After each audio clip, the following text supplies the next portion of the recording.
Beautiful night for baseball here at Busch Stadium in St. Louis, and the Cardinals looking for a sweep against the Houston Astros.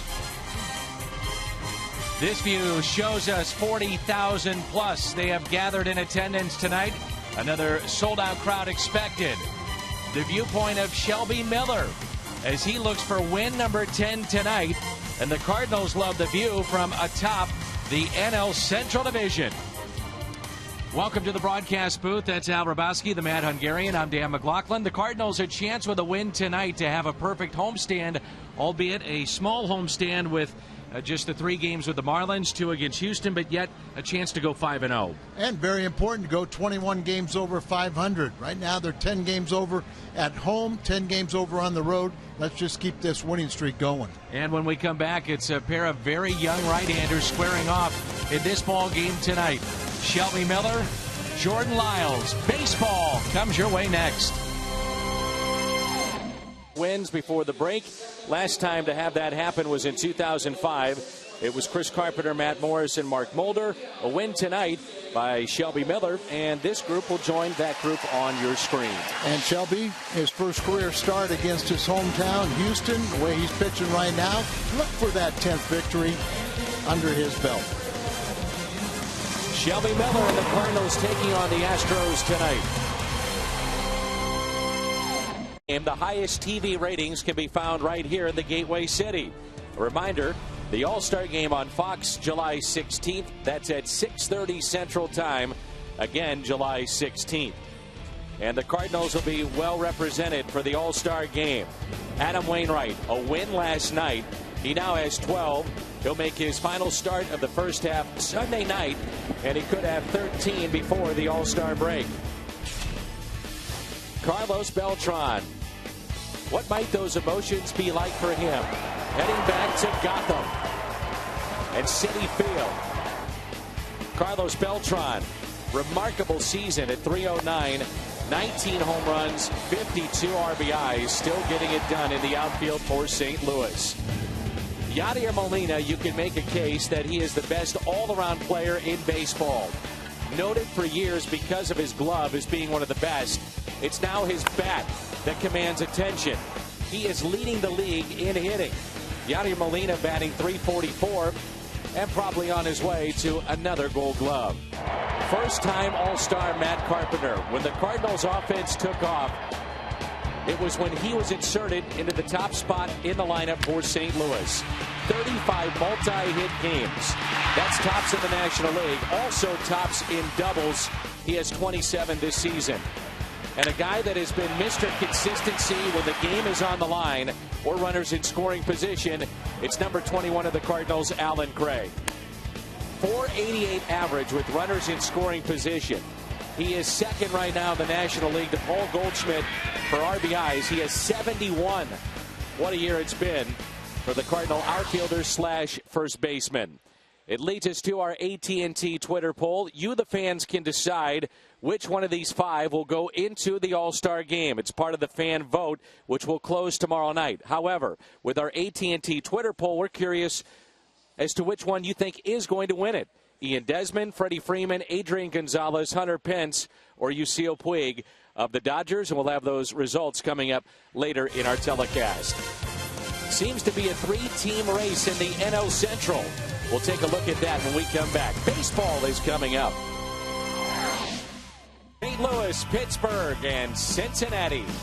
At the wall. Goodbye. Beltran takes him deep. And this ball is gone. Brandon Phillips. This is trouble. And Neil Walker hits a 2-run homer. Oh, what a pick. Outstanding catch. Oh, what a play. Diving for the bag and got it. Relay to the plate. Safe. Got him. Swing and a miss. One of the most dominating pitching performances ever.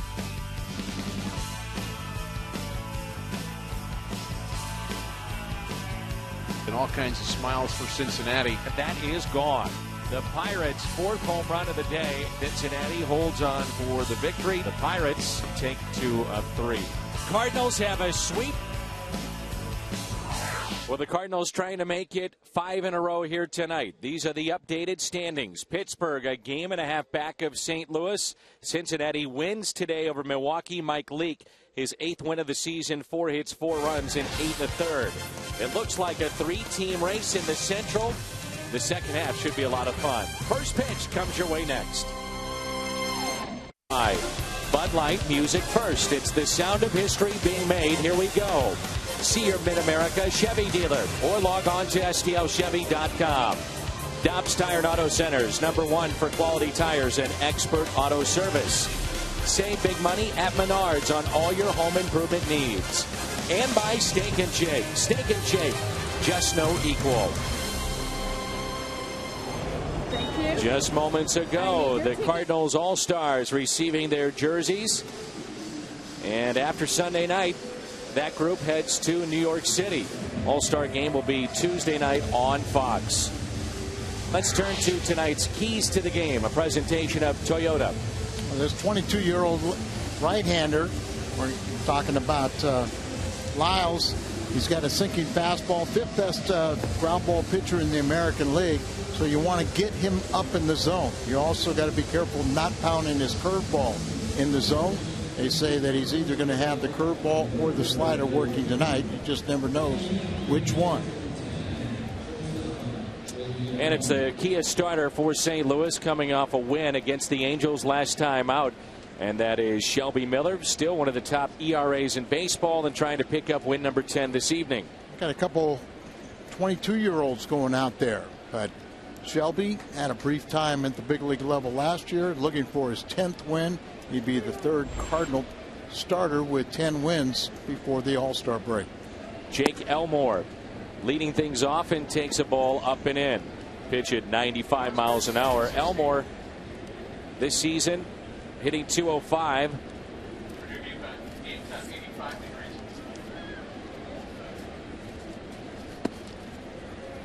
Remember, Elmore came into the game late last night. Was 2 for 2. Yeah, that's right. And he's a guy that was claimed off of waivers from Arizona, and actually a teammate of Brett Wallace's at Arizona State. And there's the first strike. 2 balls, 1 strike. Came in for Ronnie Cedeno, who has a contusion on his big toe. So Jake gets a little more playing time. There you see Brett Wallace, collegiate teammate. Shelby Miller really established the fastball in his last start. Those 2 starts ago, his shortest outing of his career. Couldn't get through the second inning at Oakland. And there's a strike. Late call by Laz Diaz, our home plate umpire. Pitching with an extra day of rest as they flip-flop Wainwright and Miller. That should only help Shelby. You wonder what it may do to his fastball. That extra day's rest, and that misses down and in. Leadoff walk, not the way the Cardinals want to start. As a team, Houston is hitting .235. That's last in the American League. They also have recorded the most strikeouts within their lineup. Elmore, Altuve, and Castro, their lone rep for the All-Star game. Then Carter, Wallace, Martinez, Barnes, Dominguez, and Jordan Lyles. Hitless this season is Lyles. Jose Altuve, last season, represented the National League in the All-Star. This year, it'll be Jason Castro, the first Astro to be an American League All-Star. And there's a ground ball. Could be 2. Out at second. Double play for the Cardinals. Freeze. Carpenter over to big old Matt Adams, who gets the start at first base. Cardinals have committed the fewest errors in baseball with 38. It's Holiday, Jay, and Craig in the outfield as we highlight Alan Craig. The All-Star selection. Freeze, Descalso, Carpenter, Adams along the infield. And it's another start for Tony Cruz.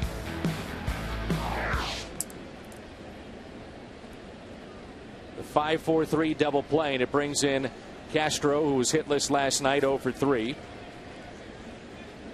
And he seems to be a player that Houston can build around. Very good defensive player.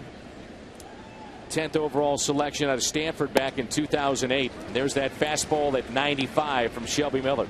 Castro really is becoming an offensive player. Got 23 doubles. He's the only major league player with 6 multi-double games this season. Also ranks #1 in slugging amongst American League catchers. Tied for first extra base hits. Tied for second in home runs, third in OPS. So he really deserves to be on that American League All-Star team. Here's a 1-1 pitch. A little bit low at 96. So Al, analyze why an extra day's rest could be good or even maybe bad for a guy like Shelby Miller. Young pitcher, throws hard. Yeah, it's kind of a catch-22. He's going to have a little more oomph probably on his fastball, but will he have the command being 1 extra day's rest? Catch made by John Jay. The 5-4-3 double play and the flyout off the bat of Jason Castro. Is Matt Carpenter. Then John Jay and Matt Holliday here in the first. Alan Craig bats cleanup, followed by Adams. Pretty good 1-2 punch there. Then David Freese, Descalso, Cruz, and the pitcher Shelby Miller, who does own an RBI and home run. Astros defense will highlight their all-star selection. Jason Castro, and remember that game will be seen next Tuesday exclusively on Fox. Cardinals with 15 hits last night. They'll take on the 22-year-old Jordan Lyles. And you know, it's a little amazing that Jordan Lyles has never pitched against the Cardinals. He made his major league debut back on May 31st, 2011. Last 2 years he had 45 starts, but none against the Cardinals. He was the second youngest pitcher to make his debut for the Astros. Of course, Larry Dierker is the youngest. He was only 18 when he made his major league debut back in '64.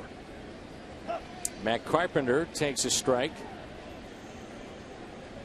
That's one way to get on TV.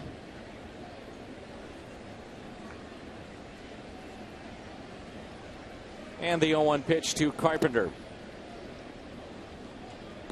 88 miles an hour, misses in. Matt is 4th overall in hitting at .322. 8 home runs. He's driven in 40. He was 3 for 4 last night and scored 3 runs. He now has 69 runs scored, and that's tied atop all of Major League Baseball with Miguel Cabrera. The on-base percentage there, a few points under 400. He's done everything. Slowly hit to the right side, and Lyles, making sure it doesn't roll foul, cuts in front of Wallace and makes the play.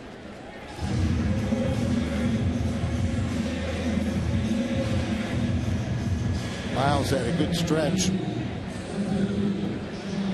where he had 7 consecutive solid starts that ended on June 18th. During that time, he was 3-0 with a 1.61 ERA, but of late he's been struggling a little bit.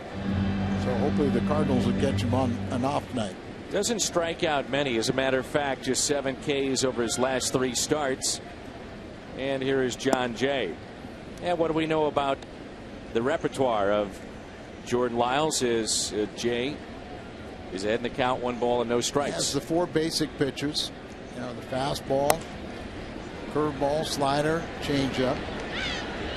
As I said, he was the 5th best in the American League in getting ground ball outs. So far, a good start for him. It's a good start for Holliday and the Cardinals in the first inning last night with a 2-run homer off of Bud Norris. It's now back-to-back games for Holliday with a home run. And that was his 3rd career homer off of Norris. The Cardinals, I think we all get concerned when we hear about Bud Norris pitching against St. Louis, but the Cardinals actually handled him pretty well with 11 hits last night. Yeah, I think the reputation grew from about his first 4 or 5 times facing the Cardinals, but now 15 starts into his career against the Redbirds, they've kind of turned the tables on him. That's what you worry about here with Lyles. So a lot of times, the first time the Cardinals face a young pitcher, they seem to have their struggles. Supplemental pick 38th overall in 2008. That was for the signing of Trevor Miller, former lefty that pitched a number of years in the big leagues. 2 balls and no strikes. Now you saw him try to throw that curveball, and they say that he really doesn't know which one of his curveball or slider is going to be his dominant pitch. He'll kind of have to find that out.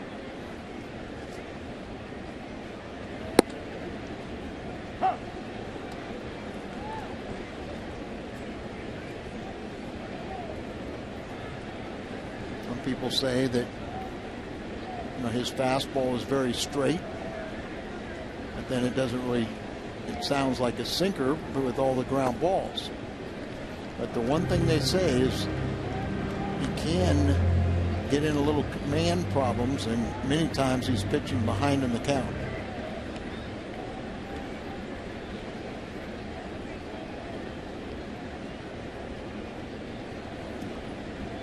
The 3-1 pitch, and Holiday hits it out of play. I'm sure many of our fans noticed that Yadier Molina is not in the lineup. And this is following up what Mike Matheny said yesterday. We're going to try to give him more off days, especially in the second half and maybe through this weekend. But this is a scheduled off day for him.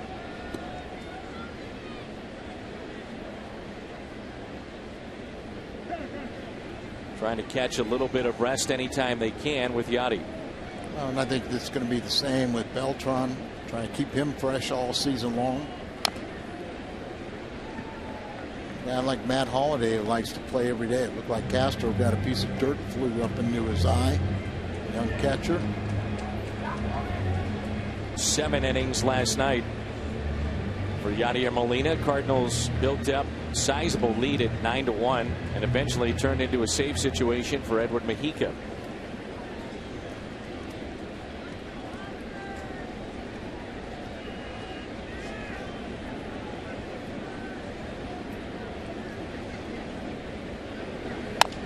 Three-2. Hits slowly to short, and they get Holiday by a step. Cardinals go 1-2-3. 3 ground ball outs. No score after 1 here at Busch Stadium. And that'll be exclusively on Fox.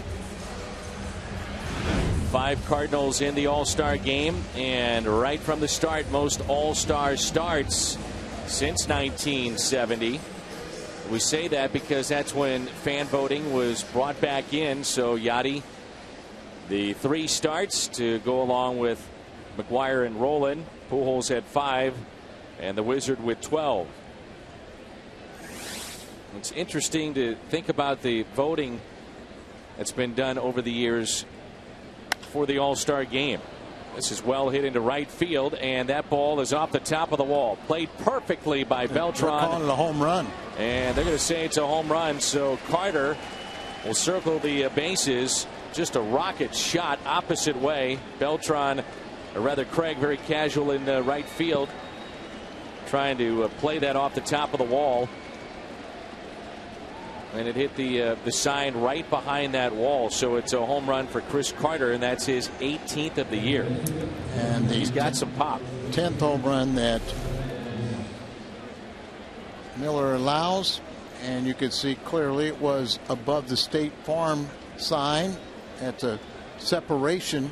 That Ice Mountain is back about 3 feet. So if it goes the first sign, it's a home run. That drops in for a base hit. Off the bat of Brett Wallace as John Jay initially froze, then came in. It was too late, and a single for Wallace. First 2 have reached here in the second. And it brings in the right fielder, J.D. Martinez. 1947, you had fan voting. And then in 1957, the Reds apparently had their fans stuff that ballot box. So then the commissioner stepped in, took the fan voting away until 1970. It was reintroduced to the fans, and that's what we have now.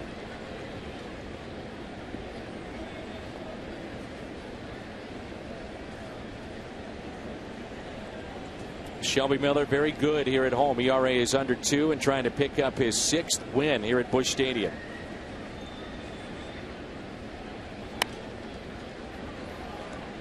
like all the Cardinals starters are so much better at home than on the road. That's some very impressive ERAs at home by the starters.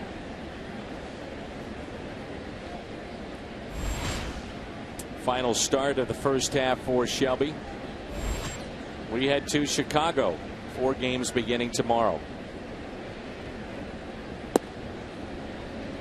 And they haven't decided who is going to start the first game after the All-Star break, but Shelby will probably push back. There's a breaking ball. And doesn't get the call.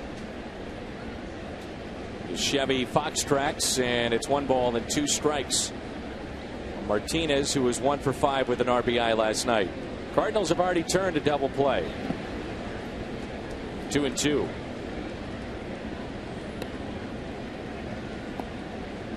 Astros have had high hopes for Martinez. He was their 2010 minor league player of the year. Swinging a hot bat coming into play tonight. Big gap in left center.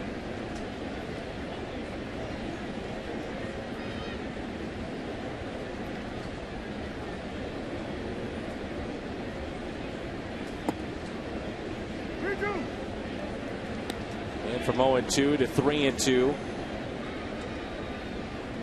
Shelby just a little bit off right now. Yeah, and I think that'll find it. That just a little bit with the extra day seems funny, but some people respond better to it. Others have problems with it. And I think he'll settle in.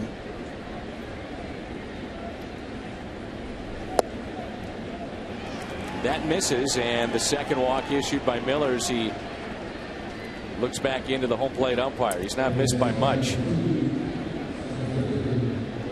First 3 have reached here in the top of the second. Brings in Brandon Barnes. Shelby only walked 24 in his first 102/3 innings, 25 during that time. Got over 100 strikeouts. So 26 walks now. Over 100 innings pitched. And the home run he allowed was his 10th. And that's tops on the team. Done a good job of keeping the ball in the ballpark. Cardinals as a whole have been the best in the National League at doing that. As Diaz looks like may have a very tight strike zone today. Like a pretty good pitch.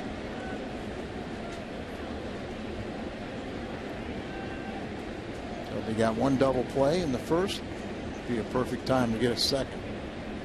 9th year for Barnes in the Astros organization. 6th-round pick back in 2005. Getting a chance to play as the Astros rebuild. And it's 2-0.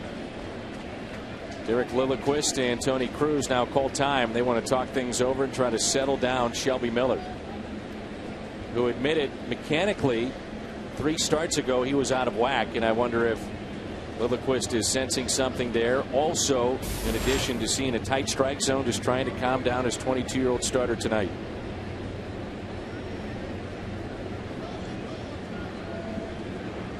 You feel some guys will feel overly strong, others feel sluggish.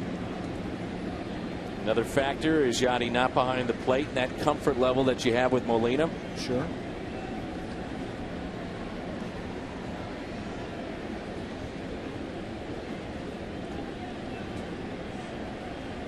Players enjoy pitching to Tony Cruz.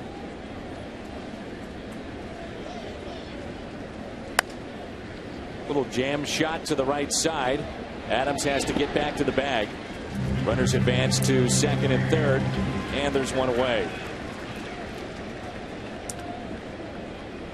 Wasn't hit hard enough for Carpenter to do anything other than what he did. Just get the out in front of him. One of the things that Jeff Luhnow did when he became the GM of Houston, made a number of deals and got players that had big names, high draft choices that other teams had given up on. This is one of them. Matt Dominguez, who was the 12th overall pick in 2007 by the Marlins. And he came over to Houston in the Carlos Lee deal. And Lee, since that time, has retired. Runners at second and third with one down. And that's it out of play.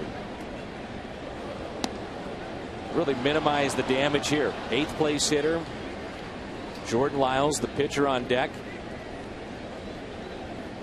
And we know that Shelby is quite capable of racking up those strikeouts. Dominguez has been a pretty good RBI man, even when he's hitting in the 8th spot in the order. 37 RBIs in the 8th spot in the Astros order, which is most among major league players. Ground ball, and it's taken by Carpenter off his glove. Everybody's safe.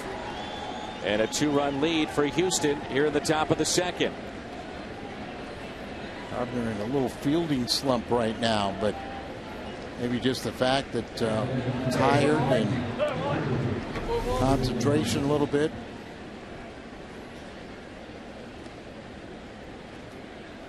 Plaza tire service replay as Carpenter couldn't come up with it. Extends the inning to Jordan Lyles, who'll visit with the third base coach, and a 2-run lead for Houston. Not scored that yet, but I think Matt Carpenter would be the first one to tell you he should have made that play. And it's ruled an error. So an RBI for Dominguez and E4 on the play. For Carpenter, that's error number 11.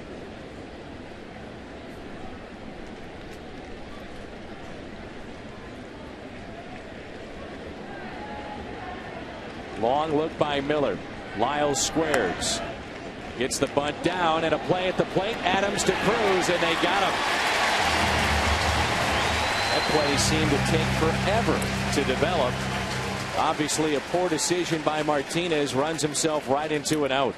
Going on contact, but the bunt was a little bit hard. Adams gets to it, and then he is able to throw the ball with a little bit of force right to Tony Cruz.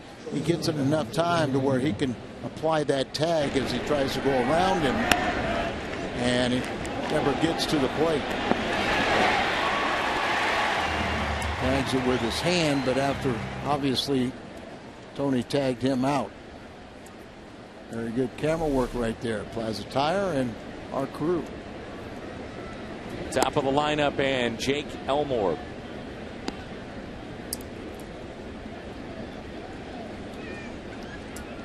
So 3-2 on that play. Elmore walked to start the game and then erased on a 5-4-3 double play. Outfield is very shallow, and a breaking ball misses.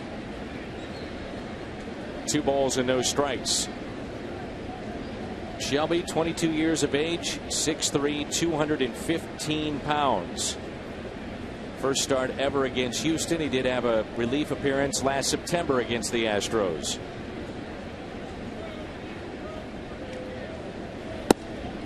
Two and one. It's the first time we've seen a low strike called.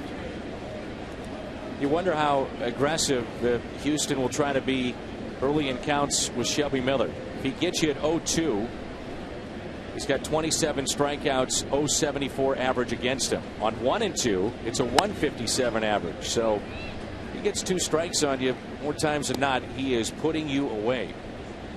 2 and 2 here. Right-handers have had fits against Miller this year, hitting just 186 against him. Lefties much better at 261.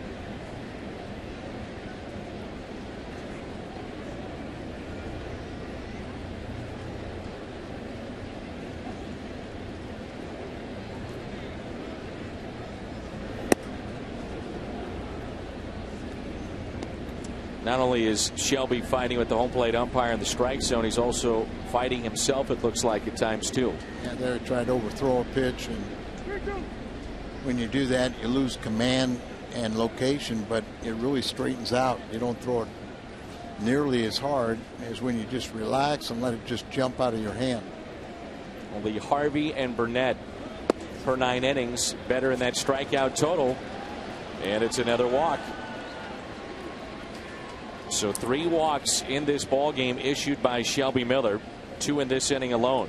See that ball just really run on him.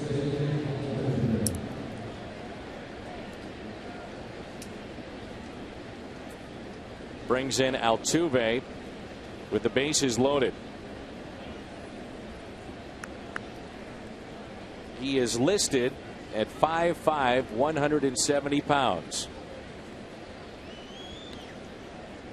I told you because of his height, they've come up with a new statistic that you measure home runs by his height.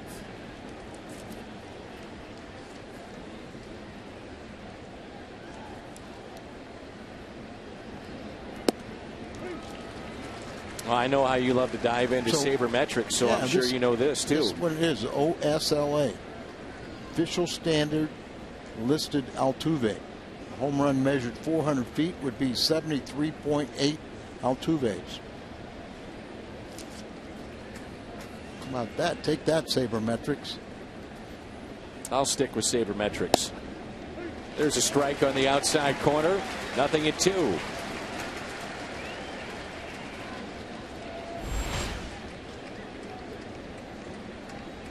Obviously trying to find the strike zone. As much as Shelby's trying to find it, so is our home plate umpire. As Whitey said one time about umpires, a good thing they only have 2 choices. Here's the 0-2 pitch on its way. Altuve with a fly ball into right. Craig is there and puts it away. The Astros pick up the first 2 runs of the ball game tonight. Major professional sports. Bo Porter, will see him tonight with Houston. 41 years and 5 days. Dennis Allen of the Raiders. Mike Yeo of the Minnesota Wild. And recently hired Brad Stevens out of Butler, working for Danny Ainge and the Celtics in Boston. Rebuilding project for them. Bo Porter said that he knew that this was going to be a very tough situation. Rebuilding project. Had to get out in the community, talk to the fans, try to re-engage that fan base to come out and support them. And they're on record as saying, look, we're in the middle of a rebuilding project that's going to take 3 to 5 years. Yeah, it sounds like he's getting some very positive reviews. And here is Alan Craig. Still trying to figure out how he convinced the umpires that one time that he could change pitchers when they changed pinch hitters. You know, that was the same crew that we had over the weekend. Really? That had the issues in Houston, and they had their issues in the ball games against Miami. Alan Craig was 3 for 5 last night. The last to have 70 or more RBIs for the Cardinals before the All-Star break was Albert Pujols. He had 76 in 2006, and Allen is just 5 away from that. He's had a remarkable season. Do you know what the all-time record is for the All-Star break?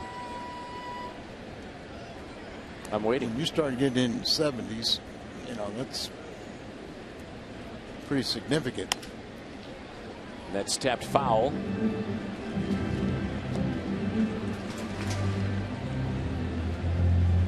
So next up on that list, McGuire from 1999. That was the year that he hit 65 home runs, and that's what makes this run all the more remarkable for Craig. He has, I say, just 10 home runs, but you've got 71 RBIs. You're thinking more than just 10 home runs. And Dick Allen in 1970, he hit about 30 home runs, and he missed the last month of the season with a shoulder injury.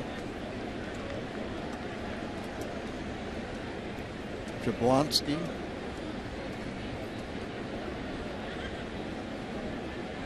Two pitch. Would it shock you if I told you that Alan Craig on a 3-0 count has no RBIs this year? A hitter's count 3-1, no RBIs this year. I find that amazing. It wouldn't shock me because you already told me that. But all right, Al. I'm just asking you to play along. It was shocking then. Yeah. Go read your Altuve meter or whatever it is. That's taken low and away, and a walk to Craig. Jim, you have it from here until the 6th. What do you got?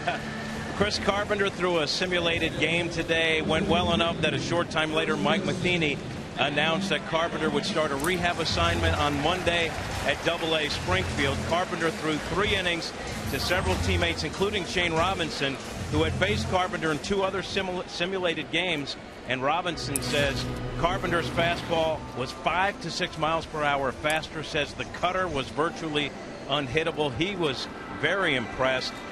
The fastball by Carpenter registering in the low 90s, which is pretty good. So Chris Carpenter about to start another chapter on Monday in his comeback, guys.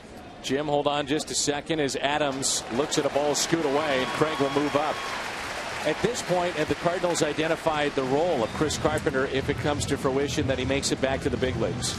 Well, Chris Carpenter before had been very careful about not saying it was definitely as a starter out of the bullpen. Today he was speaking as joining the rotation at some point, but wanting to make sure, as well as the organization, wanting to make sure that he was healthy enough and good enough for the long haul, but definitely it seems as a starter, Dan.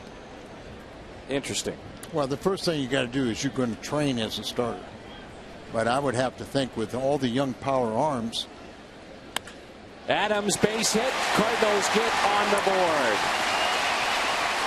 The shortstop Elmore heading towards the bag at second. A little bit out of position. And the ball just jumps off that bat. And Matt Adams with RBI number 25. Jake. Elmore was going towards the bag. Look where he is anyway. He's really shadowing. So he's up the middle. And then he hits it through the vacated shortstop area. Normal positioning.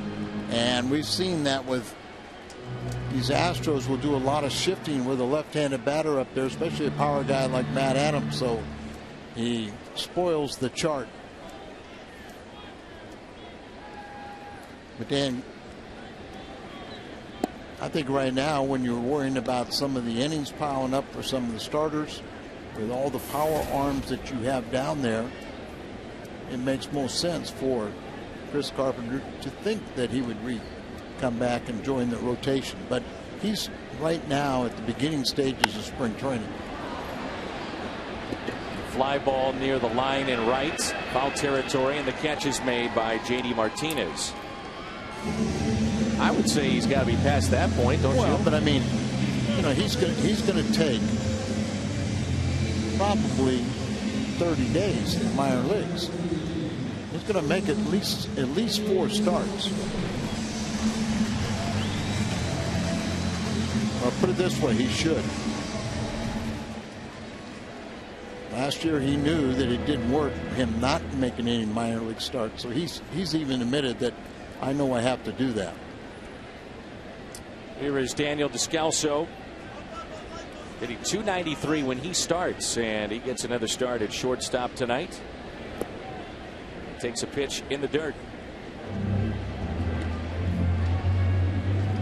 Daniel, 2 hits last night as he went 2 for 4, and he's one that does have gaudy numbers against Bud Norris. Now 8 for 21 after game 1 of this series.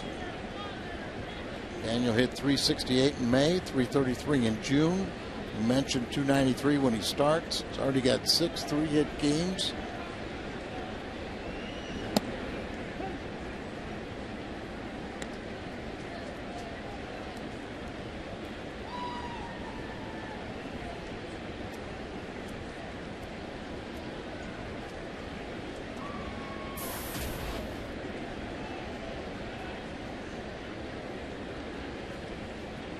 One ball, 1 strike on Descalso. Ground ball sharply hit to second. Altuve to Elmore and a double play. 4-6-3. Cardinals get on the board. Adams the RBI number 25. Hood, hometown grocer. Go big at a Jack in the Box near you with Jack's new Big Stack Burger. And by 5-Hour Energy Shots.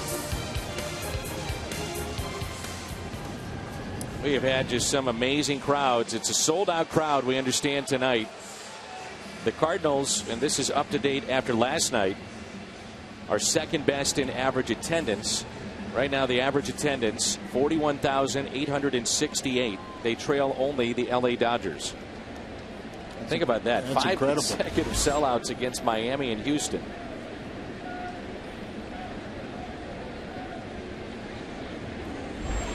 What do you have? 10 million people in the Los Angeles metropolitan area, and you have 2.5 million here in St. Louis.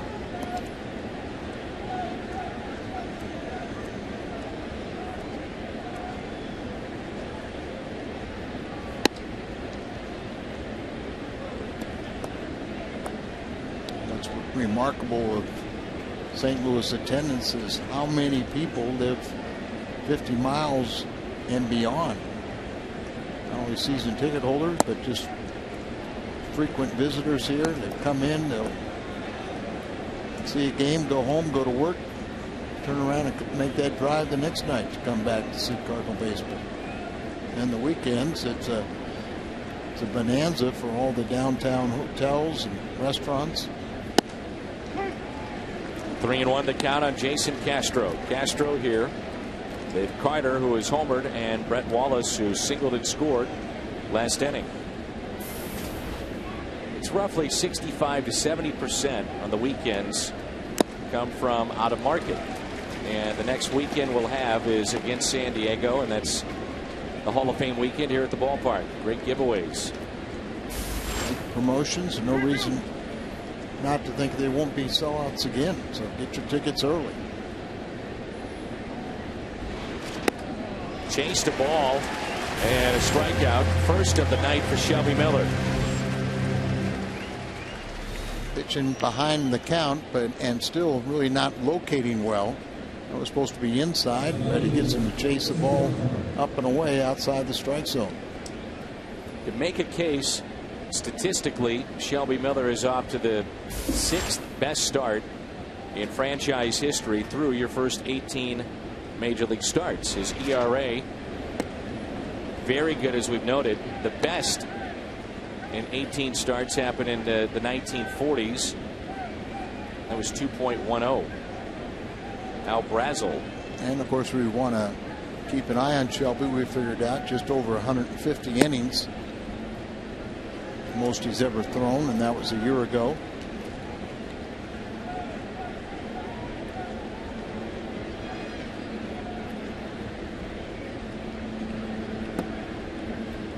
The breaking ball misses low to the big man, Chris Carter. You know, Carter hit a home run his first time up. Don't be afraid to challenge him. Got a lot of strikeouts in that at bat. 120 coming in. So walk number 4 for Shelby Miller. Brings in Brett Wallace that Friday night against San Diego. It's the Ozzie bobblehead, July 19th. Also, you'll have the chance to take home the 1940 Red Shandy's jersey on Saturday. Stan the Man replica statue on Sunday. That's all coming up when we get back after the break.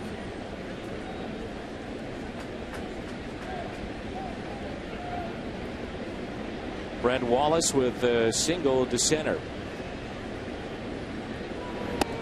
Both clubs have turned a double play tonight. The Cardinals back in the first off the bat of Altuve.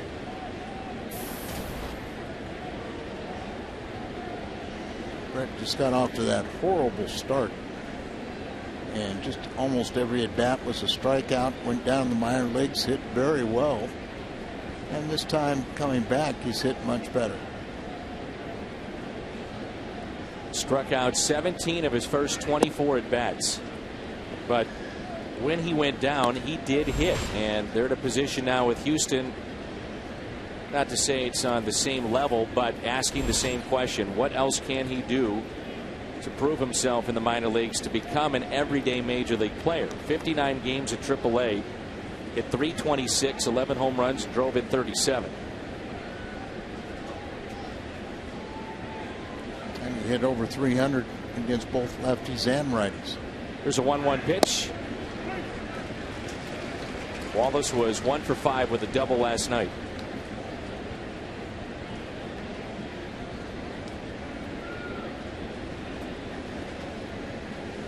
Reds over Milwaukee earlier today, 6-2.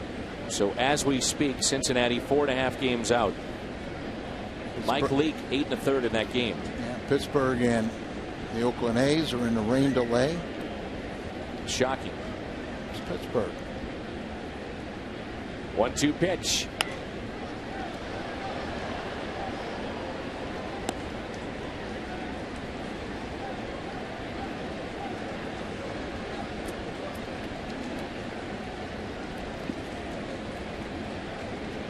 On the air tomorrow at 6:30. Not the ratio that Shelby would like to have. 48 pitches. 24-24. Westbrook and Edwin Jackson. Cardinals got to Jackson last time he started against St. Louis here at Busch Stadium. Here's a ground ball right side and a base hit. Sneaks through. And Chris Carter on his way to third.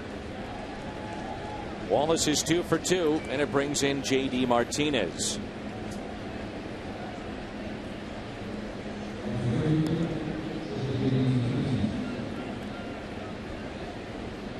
Martinez walked back in the second inning.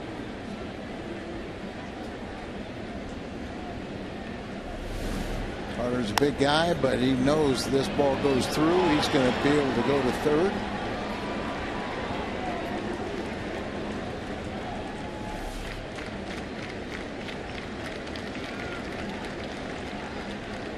Double play in order.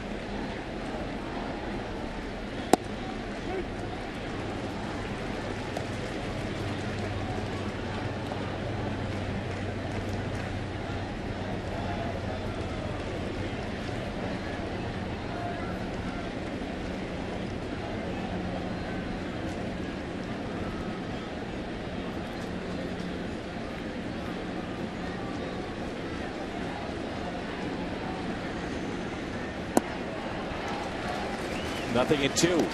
That's right.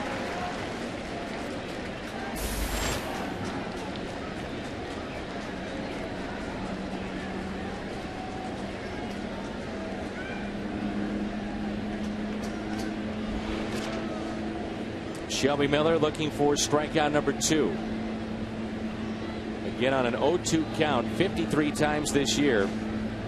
0.74 average against Shelby. Will that continue? It does, and that's the 28th strikeout on that count. 2 away. Shelby's got the good foul, a four-seam fastball that explodes up in the zone.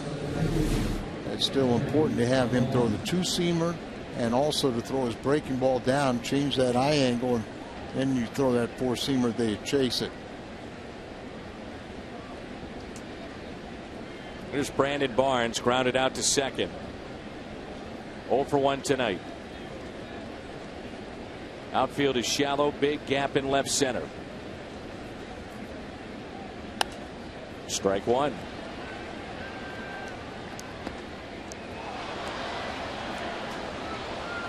Six innings of work last time out for Miller.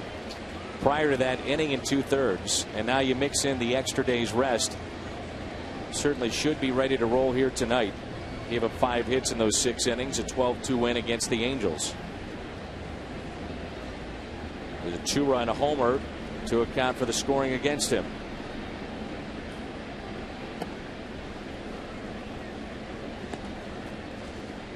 Right now, the Cardinals just concerned about getting him through 5 tonight. Pitch count already at 53.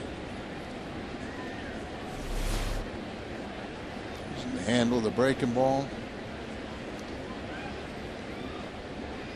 A little bit of a break today from the humidity, the early rain we had.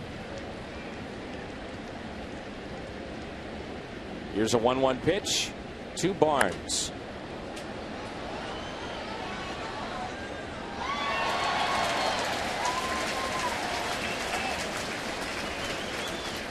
Even just watching the pace right now with Shelby Miller. Again, he's been primarily working with runners on base, but very slow, very deliberate. At times when someone is having trouble throwing strikes like this, it's a matter of concentration.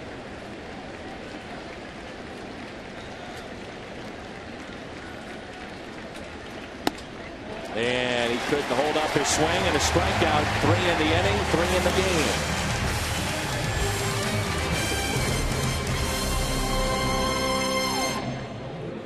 Carpenter, charter high-speed pitch. And Shelby Miller has hit 97 tonight, and Jordan Lyles 94. Lyles has given up a base hit and an RBI. A walk and a run scored. That was last inning. 2-1 Astros. 10th start of the year for Tony Cruz. And he'll lead it off for St. Louis.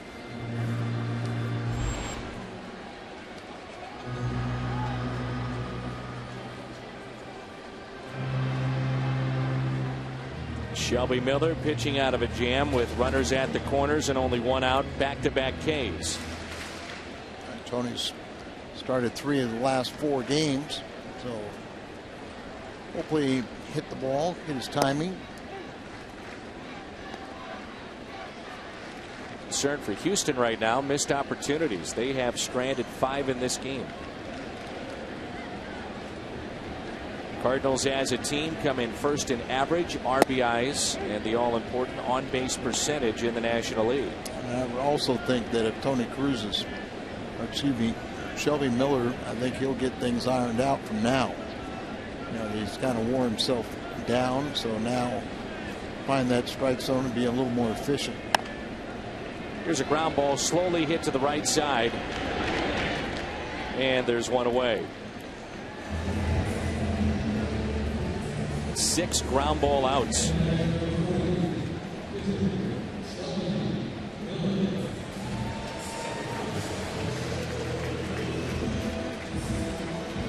Cardinals at the starting plate tonight. 3 in their lineup in the top 6 in average in all of baseball. Miguel Cabrera leading everyone at 363. But Carpenter, Craig, Molina also all in the top 6. As Shelby Miller digs in for the first time, 1 out, nobody on, and there's a look at the Cardinal leadoff man. What a difference he's made for this lineup. Things kind of fell in place, didn't they? Once Carpenter moved to the leadoff spot. It's going to look great seeing all 5 of them representing the Cardinals. The All-Star game Tuesday night, huh? Tuesday night on Fox. Shelby Miller at the plate, 56 pitches thrown already through 3 innings.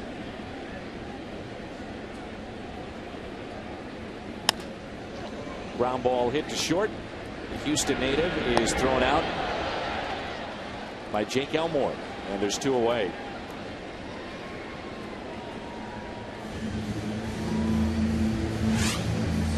Barnes Jewish Hospital, the difference makers, presented by BJC.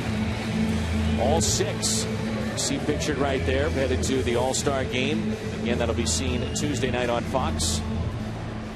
Yachty leading the National League. Michael Kadire had the long, nearly 30-game hit streak.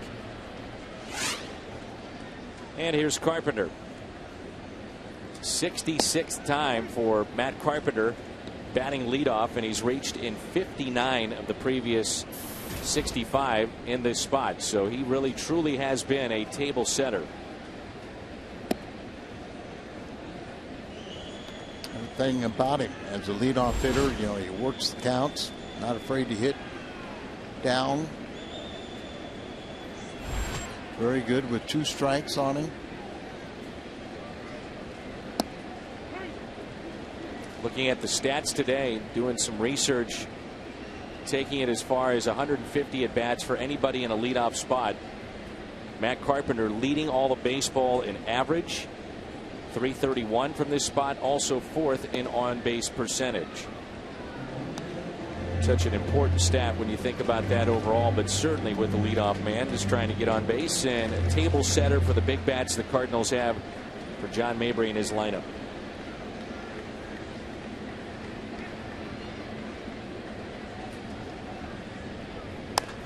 And a ground ball that's pulled foul. Chris Maloney showing off the hands. Either that or he couldn't get out of the way of it.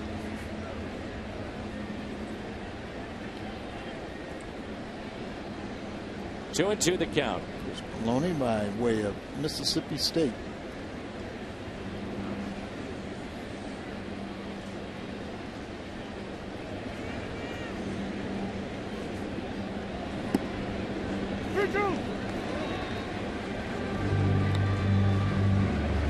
Battles it to a full count. Why is it the Cardinals just struggle against pitchers the first time they see them, especially if they're soft tossing left-handers? 3-2 pitch. Carpenter hits it sharply, but backhanded by Altuve. Still a long ways to go, though, Matt Hungarian, in this ball game. Let's hope it changes. 2-1. Houston on top. Bash and signing. First 200 people in the Budweiser Bash line will be Jaime Garcia. For more information, visit cardinals.com/promotions. Name we have not mentioned all that much of. Shut down for the remainder of this season, but everyone believes he'll be back next year, and a plethora of young pitching coming up. Carlos Martinez, Michael Wacha. That pitch is taken inside by Matt Dominguez. Shelby Miller leading the way.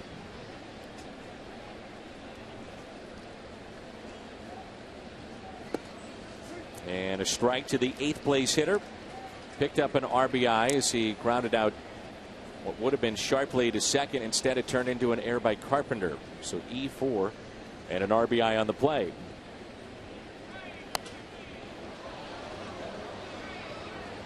Basically, we're watching Shelby Miller throw fastball after fastball, and I hear you talk about it a lot, Al. It's fastball command, and he's struggling with it right now.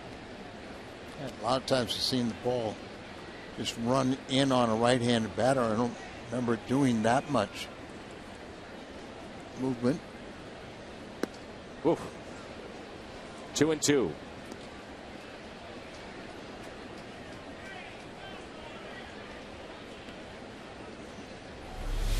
There's a fastball that just has no idea where it's going.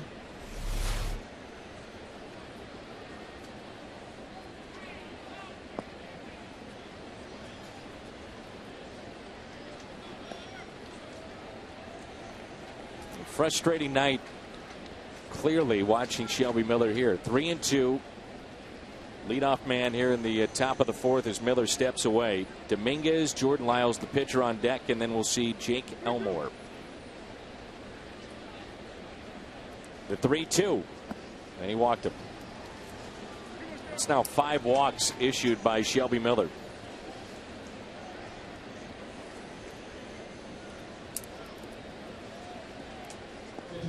New mobile game on MLB.com. And it features 3 competitors of the last 3 seasons. It's the Home Run Derby app. Swing for the fences. Available now on iPhone and iPad.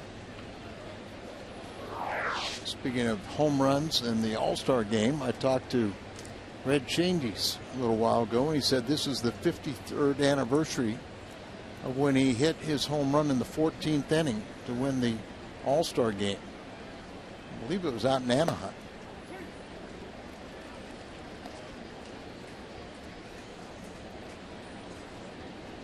Career high in walks, and Shelby is at 3 innings right now. You know, he came in the first 100 innings that he had just 24 walks. There you see the redhead, 90 years of age. And Dan, we were talking about the, that he had played his final game earlier this month, and you were wondering the anniversary of that. The anniversary of it, and yeah, exactly the anniversary, being 90. And you were kind of wondering about, yeah, it wasn't at the end of the season, with an illustrious playing career, a Hall of Famer. He said he was 0 for 5. Remember I told you it's a business? He said he was 0 for 5 as a pinch hitter. They got it. He was gone.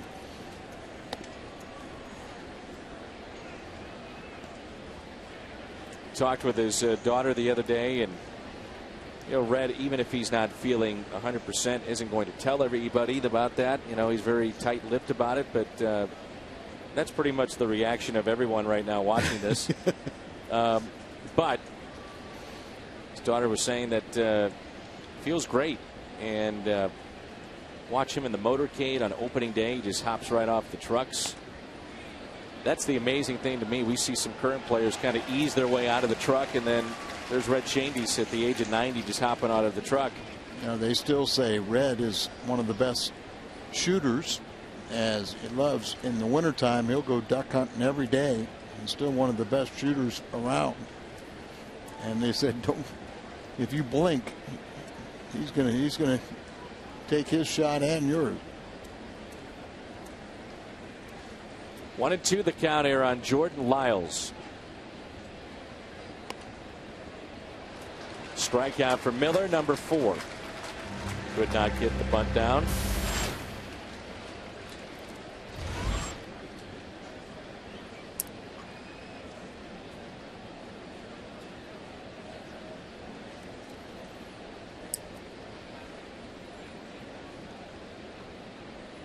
So 1 away, and the top of the lineup in Jake Elmore.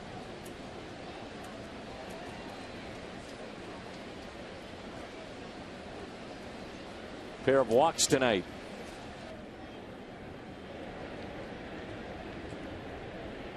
A 2-1 Houston lead as Cruz sets up outside. They pitch out, and Dominguez going nowhere. 5 walks tonight, and you pitch out. And that one right there, I mean, I don't know if you can afford to do that with somebody who's not throwing. That's my point. Strikes, and right there he almost got his catcher, broke his arm. Is that ball he could have swung at?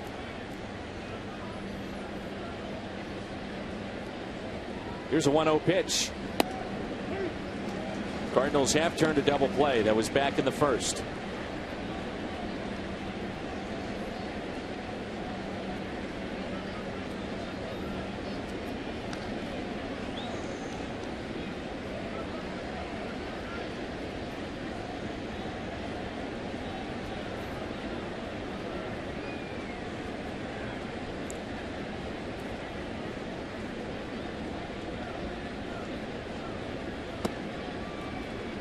Cardinals come back after the All-Star break. 3 games in that weekend set, Hall of Fame weekend here at the ballpark. Then an off day. Cardinals then see the Phillies come in for 3.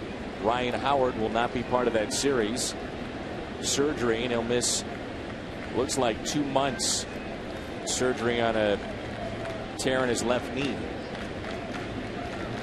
Contract has turned out to not be a very good one. Think about some of the big deals in baseball and where teams are with that. And right now, Ryan Howard's contract is going down for the Phillies as being one of the worst in their history. And I wonder how much of that knee is a reflection of the Achilles heel. He's not been the same player. He's been hindered by injuries. Saw him go down in that final game against St. Louis in 2011. Was not the same player last year nor this year. There's a chopper towards short. Out there onto first and safe. As Elmore beats it out.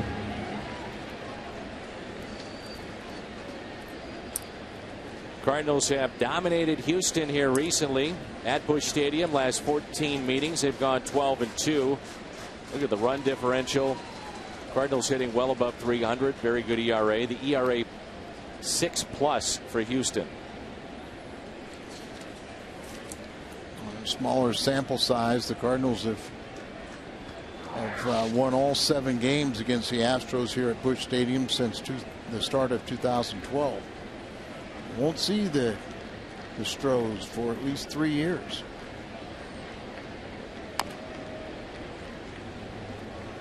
Sounds like, Dan, they're going to try and do it the right way, where every 3 years you play each division, so every 6 years you'll have a home and an away series against all 3 divisions.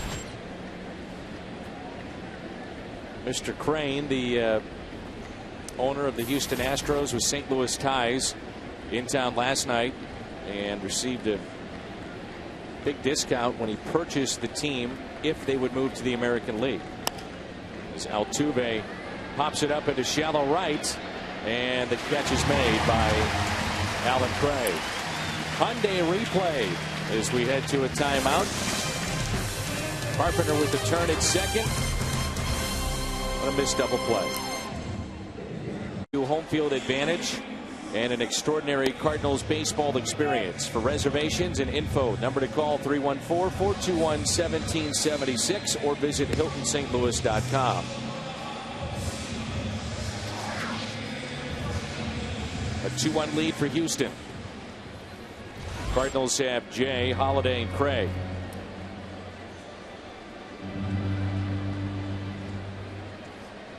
See what happens second time through. What kind of adjustments are made on both sides. Matt Adams, the only Cardinal to have a hit through the first time through the order. Lucky Alan Craig walked ahead of that.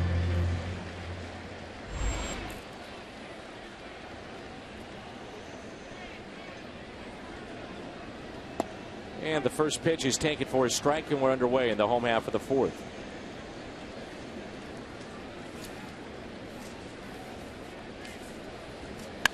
And Jay hits a high fly ball opposite way. Carter going back near the track and puts it away for the out. In Houston, that's gone. Here, just a long fly ball out.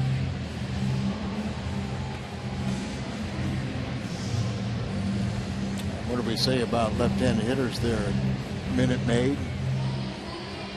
That left field, short left field porch, the Crawford box really plays to their advantage. That's why Edmonds was always, I thought, dangerous there. He talked about it with me one time, how he would let the ball intentionally get deep, right, and then just drive it the opposite way. Hitters make mistakes, particularly right-handers. Holiday shoots it into right center field. That'll get down and to the wall. He's picking up a number of doubles here recently. One out double for Holiday. 1 for 2 on the night.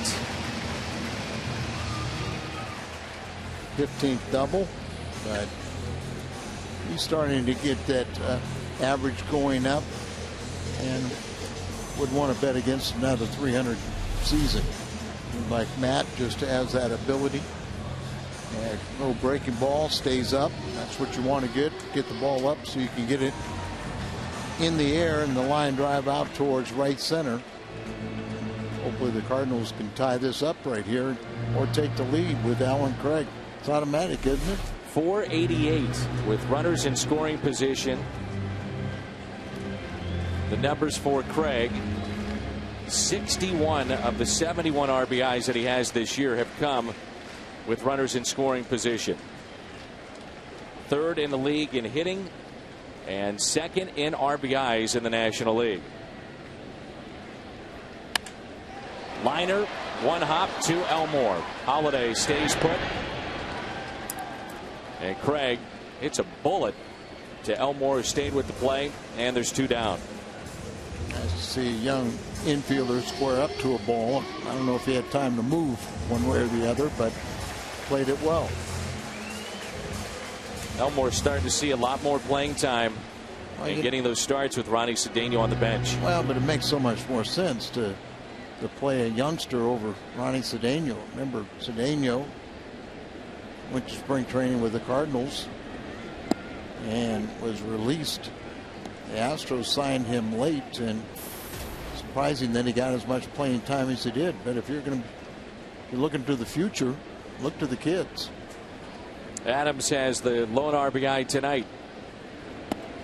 Saw the numbers there: 361 with runners in scoring position. Limited playing time, and he's made the most of it. Outfield is deep, big gap in right center. 1-1 pitch. He's the kind of guy that when Matt Adams is up, and I'm not saying it's on the McGuire level, but when he's up, everybody kind of stops waiting to see what the big man may do. He gets your attention real quick.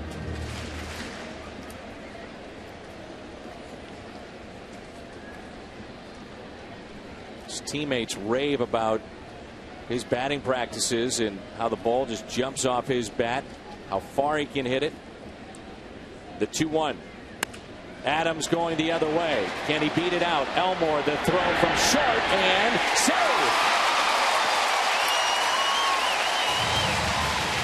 Beats it out. Extends the inning to David Freese. Great effort by the young shortstop and good hustle by Matt Adams. It was a race to the finish, and Matt wins it. His second hit of the night. To the naked eye, it looked like he was safe. We'll see on our Hyundai replay. Tim Timmons, the first base umpire.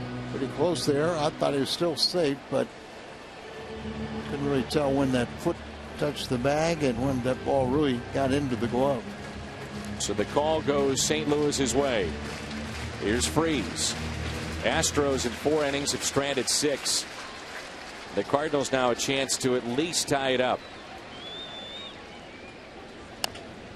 High chopper towards third, taken by Dominguez, and an easy play. Cardinals strand their first 2 of the night. We played 4, and the Astros on top of St. Louis, 2-1.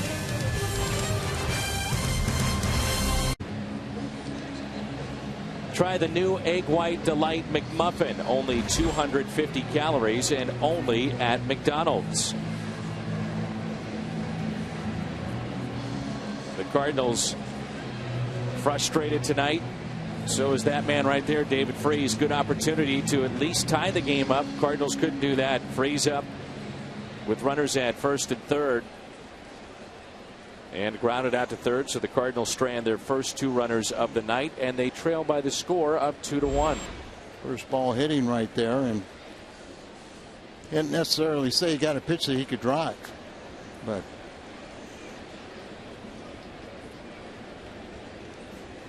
here we go with Castro, Carter, and Wallace. And I'm sure Shelby Miller has been to the video room and trying to figure out exactly what's going on here. If it's the extra rest, is it something mechanical? Is he rushing things? Really had issues with his delivery 2 starts ago, and even the one before that. We talked about him rushing just a bit. Looked a lot more intact last time. 1-1 pitch is in the dirt.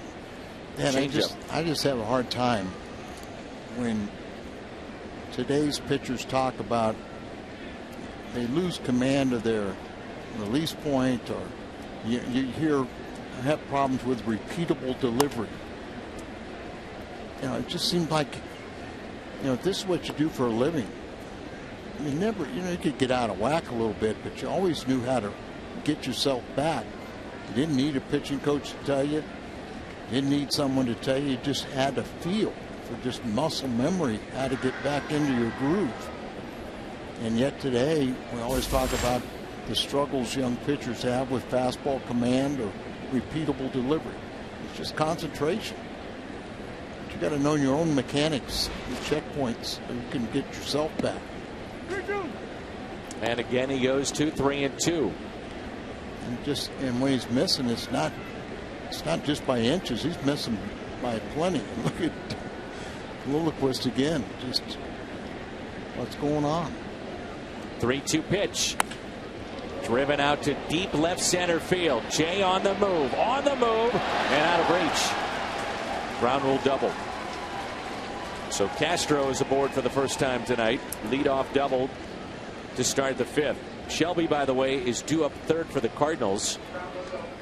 And if you listen to our interview with Blaze Ilsley, bullpen coach with Mike Shannon, had a chance to see that in our pregame show. He says around the 5th inning is when my guys start to stretch, and that's what they're doing right now. John Jay is playing in his 232nd consecutive errorless game.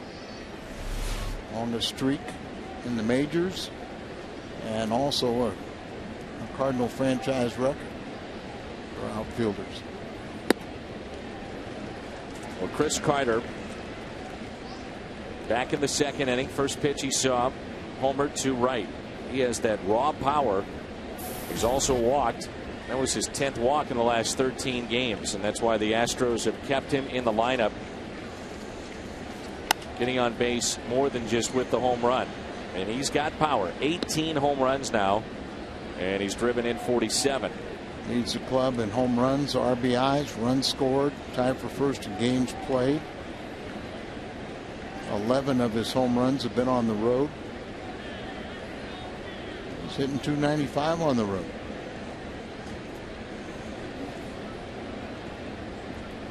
Cardinals have been out hit now 4-3 in this game. They trailed 2-1. 0-2 pitch from Shelby Miller. Strikeout number 5. Quick work of Carter, can't advance the runner, and it brings in Brett Wallace. That overpowering fastball when it's up explodes on hitters.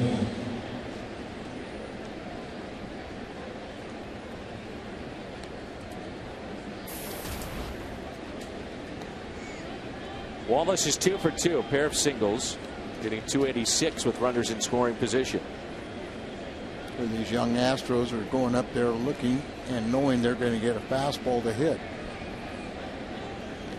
at least until 2 strikes.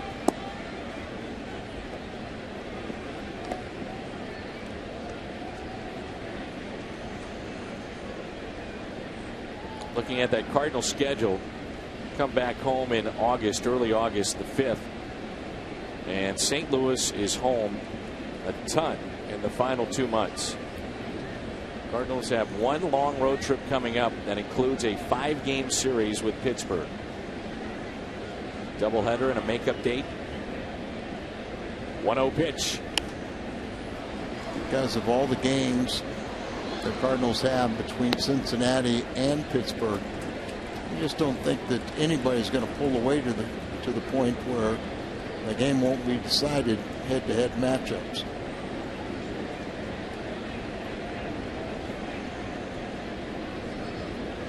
And that's the way it should be.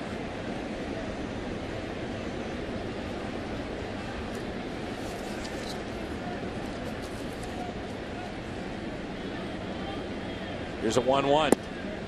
Good pitch on the inside corner. There's a stretch in late August, early September. 13 games that the Cardinals will face Pittsburgh and Cincinnati.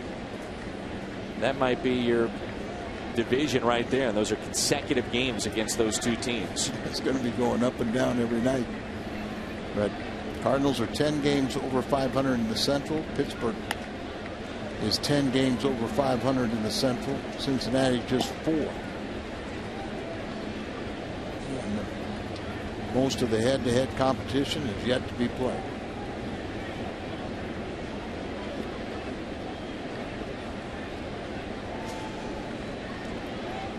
I think what Shelby's going through here tonight has nothing to do with the fact that his innings are going over 100.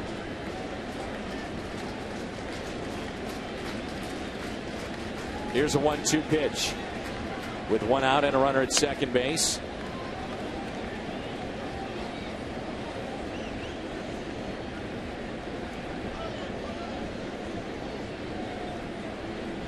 Cruz slowing down a little bit.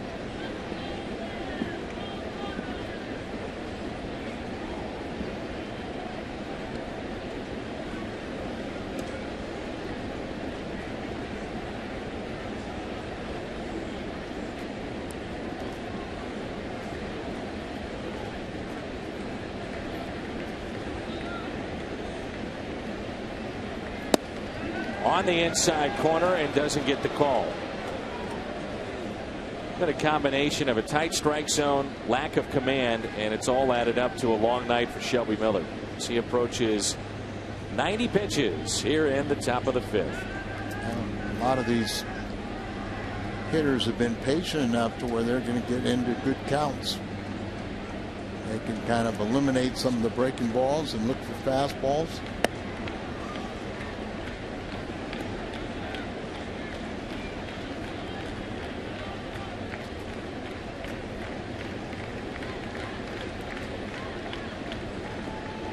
If guy's a good fastball hitter, Shelby's got to believe his fastball is better than them.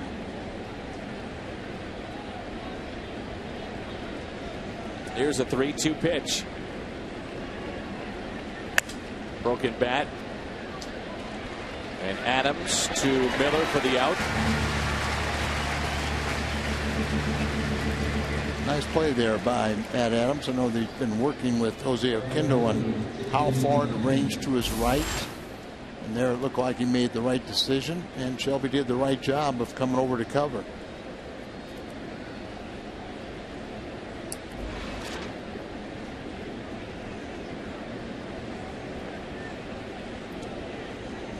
Talking over here, the approach with J.D. Martinez. It was a walk, and then he struck out on an 0-2 pitch back in the third. Seth Maness is up in the bullpen.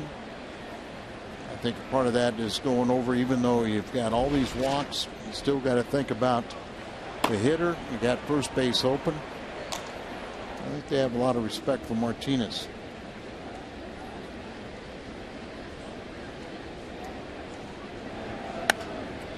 Liner, and that's into the seats. And you look at what the Astros have had here tonight. They had runners at first and third. And Martinez up back in the third, only one out. And then there was back-to-back strikeouts. Here in this inning, ground rule double. Carter can't advance the runner to third. Right now he is at third after the ground out by Wallace. But will this come back to haunt Houston? Just the little opportunities that you may get during a game. And this time it will pay off. It doesn't matter. Base hit with 2 outs off the bat of Martinez on an 0-1 pitch. As he picks up the RBI, and that makes it a 3-1 Houston lead.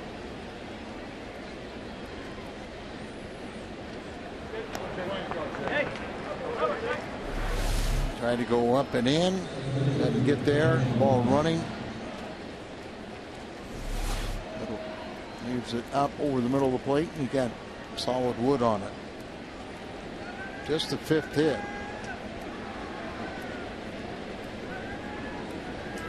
Cardinals with activity in their bullpen. Right-handers throwing, and Miller is due up third for St. Louis. RBI for Martinez is 34th. There's a breaking pitch that's in there for a strike.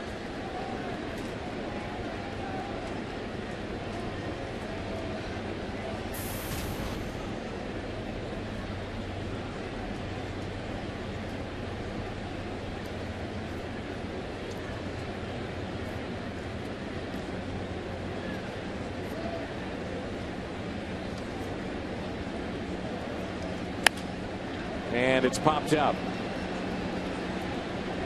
Carpenter. Decision time for Mike Matheny. Will he stick with Shelby Miller for one more inning? Descalso, Cruz, and then Shelby due up third. And it's Edwin Jackson getting the start. Former Cardinal that helped the Cardinals that great 2011 run. His career record against St. Louis, 1-4. The Cardinals are in Chicago tomorrow. Jake Westbrook on the mound for St. Louis. Edwin Jackson this year is 5-10 with a 5.50 ERA, but pitching better of late.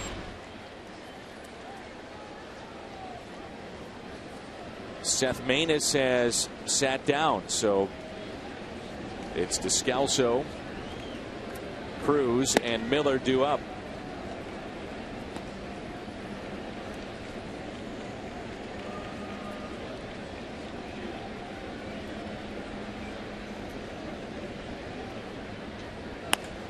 There's a line drive, and it's a grounder, and Descalso was out hustling all the way. Elmore trying to sell it to the second base umpire, Rob Drake, and Daniel never took anything for granted. And tonight he's 0 for 2. See this ball? I think he caught it, and then when he saw the umpire right there, see, you have a better look here, Dan. See if he doesn't catch this ball right off the shoe tops. I thought he did. Yeah, he did. That ball never touched the dirt, but with the umpire right in front of him there, he saw that he called it, that it hit the ground, so he knew he had to complete the throw. But you're right about Daniel really hustling, and it almost paid off. Shane Robinson now has moved to the on-deck circle. And Seth gets back up with one out.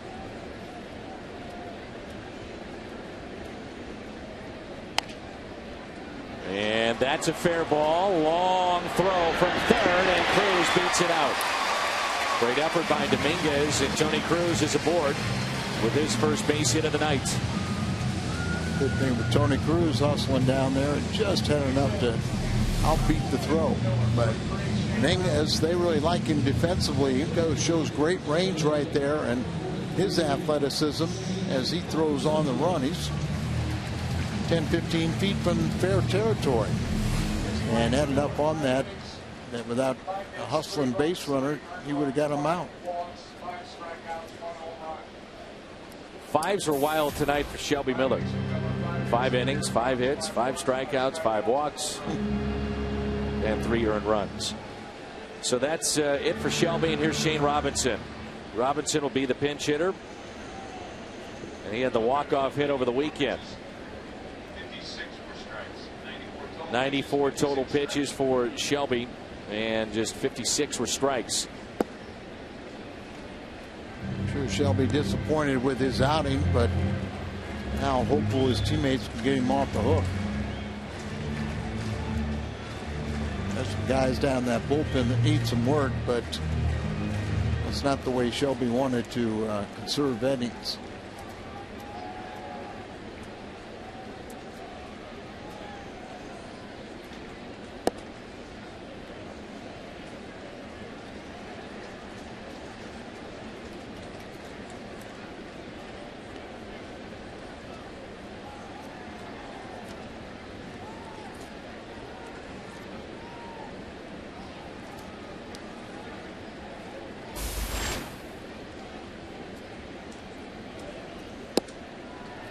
Catches the corner, and a strike for Lyles against Robinson.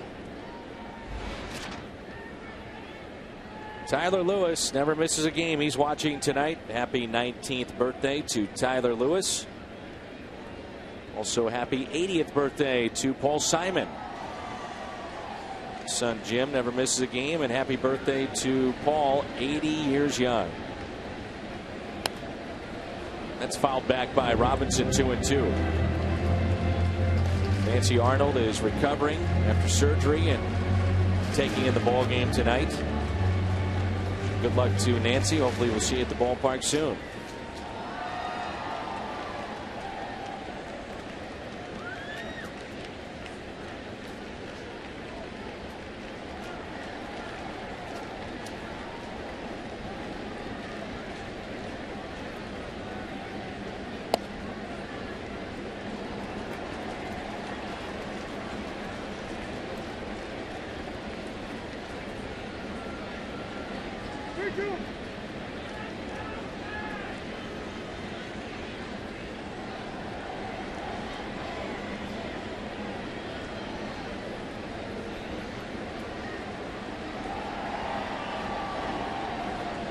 Here's a 3-2 pitch. Runner goes, and Robinson hits it into the seats. Deck just below us. See if they start Cruz again. Cardinals with 4 hits tonight. 2 of those have been infield hits. And that ground ball pitcher, I'm sure they'll send the runner.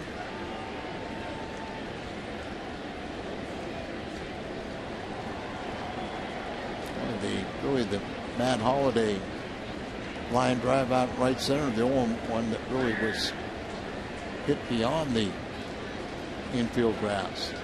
11 ground ball outs. There goes Cruz, and Robinson a base hit into right. Martinez's throw is not in time. So runners at the corners for St. Louis. Shane Robinson again off the bench, delivering a base hit into right field. Who knows? Maybe Shelby Miller will pick up his 10th win. Up to the offense. Shane does his part. Another pitch up in the zone. He loves it up there. Tony Cruz can go first to third. Tying runs are on base. The potential winning run is the all-star Matt Carpenter, and a little timely hitting now, and the bullpen effectiveness. Maybe he will pick up win number 10. Most RBIs by leadoff men. This is in the National League. 32 for Carpenter, who's 0 for 2 tonight. Carpenter has 40 RBIs overall, but 8 of those at third base. Robinson, good speed at first. Cruz, the runner at third. Matt Carpenter is putting together one of the greatest first halves ever by a Cardinal leadoff man. Now, clearly, steals are out of the equation for him, but looking at all the other numbers, average, on-base percentage, walks, multi-hit games, doubles, the RBIs, he's right there with some of the best ever. One out, runners at the corners. I mentioned this the other day. He's really learned to stay away from the high pitch. And you might remember last year, at times he would chase a ball out of the zone, especially up. And he has laid off that pitch. He is one of the best batting eyes on the team. Well, I think that's it. The discipline that he has in the batter's box, pitch recognition, a great trait of not being afraid to hit down in the count. I think sometimes he doesn't feel comfortable until he has 2 strikes on him. Probably 2-0 he isn't comfortable. But he can be so selective. Look for a pitch to his liking. Of course, the Astros behind Lyles, they just know that they can turn a little ground ball into a rally-killing twin killer. Finally, the crowd coming alive a little bit.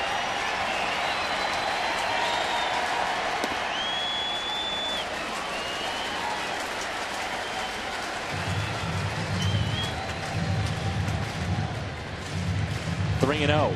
Let's take in this crowd.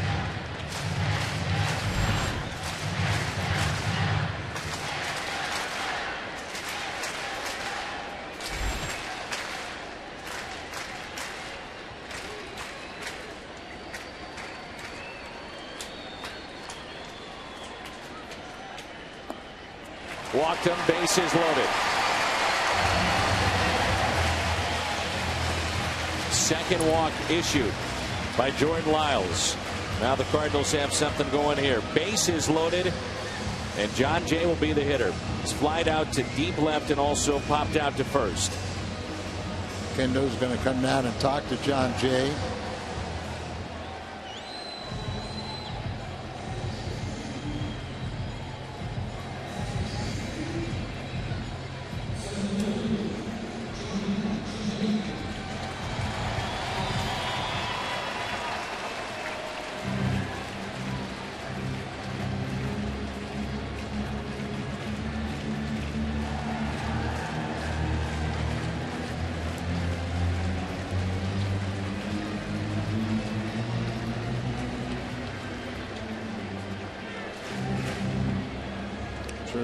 Doug Brocail, the pitching coach for Houston, told him to really execute his pitches here with Holiday on deck, and then Alan Craig. This is really the key hitter for the offense and for the defensive team. Big gap in right center. Bases loaded, one out.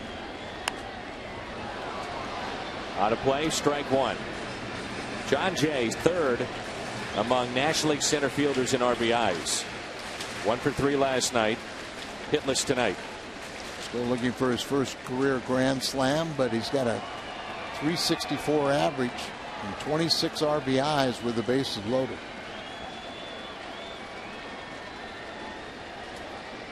Oh, 1 pitch. Inning started with Descalso lining what we thought was a line out to short, called a ground ball, but hard hit. 11th ground ball out. Then the infield hit for Tony Cruz. Shane Robinson, the pinch runner, base hit into right, and then Matt Carpenter drawing the second walk.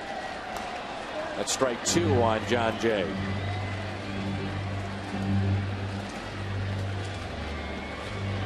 At the time Castro gets something in his eye, maybe it's just sweat, but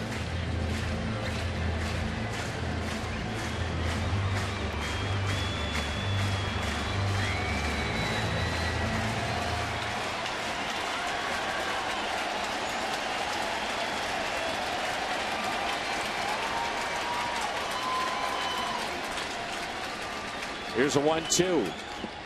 Check swing, and Jay strikes out. worse things that could have happened than the strikeout. So you're thinking double play. Yeah, it does allow Matt Holliday to come up here. A little breaking ball, not even close to the strike zone, over anxious, and he did commit. First strikeout came at the right time, didn't it? Sure did. Now it's Holliday, who has doubled and also grounded out to short. Cardinals trying to take Shelby off the hook. A base hit could tie it up. Back with the hook, get him a win. Could be 12 days of rest before his next start. Yeah, I mean, to conserve energy or innings. That's why they flip-flop Wainwright, so he'll start on Sunday. And not decided where he'll start the first game back, or but you know it'll probably be the second one, not the first. Couple pitches inside, but he's not trying to send a message to Holliday with the bases loaded.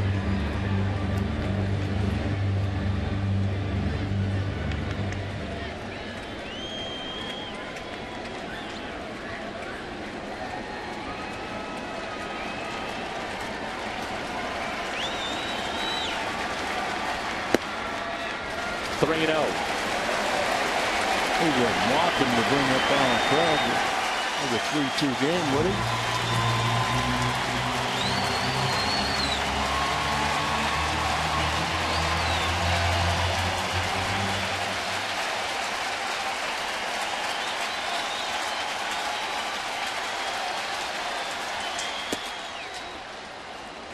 Three balls, one strike. Holliday in his career with the bases loaded, .370 average with 5 grand slams and 117 RBIs. Who says he isn't clutch?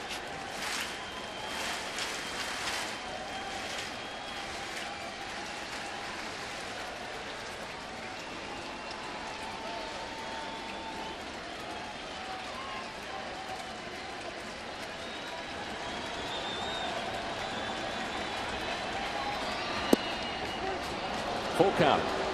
Runners off with his pitch.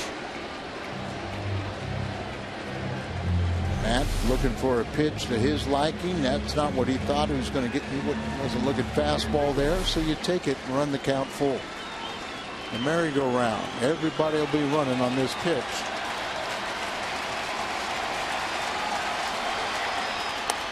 Holliday, a runner in the right, that drops. This game is at least tied. And Matt Holliday delivers. 2-run score. We're tied up at 3-3.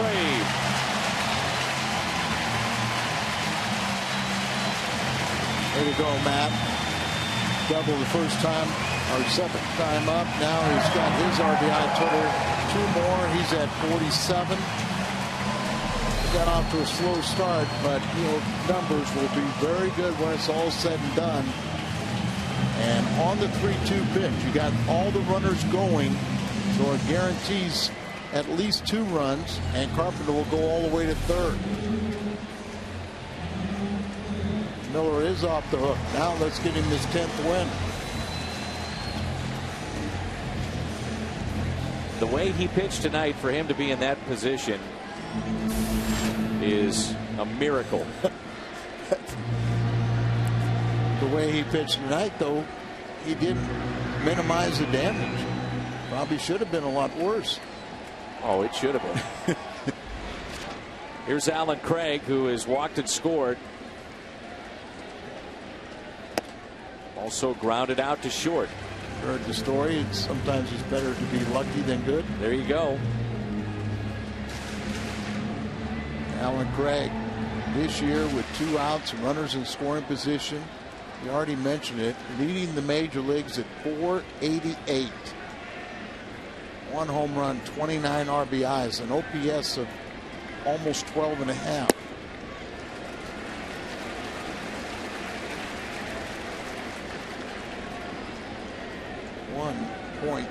.241 to be exact, the OPS in this situation.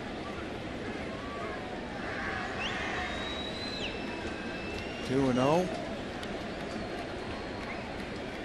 where Matt Adams is 2 for 2 on deck.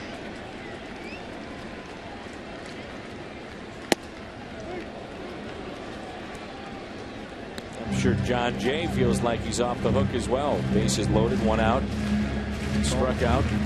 That's all about picking up your teammates. And we also said it wasn't the worst thing to strike out.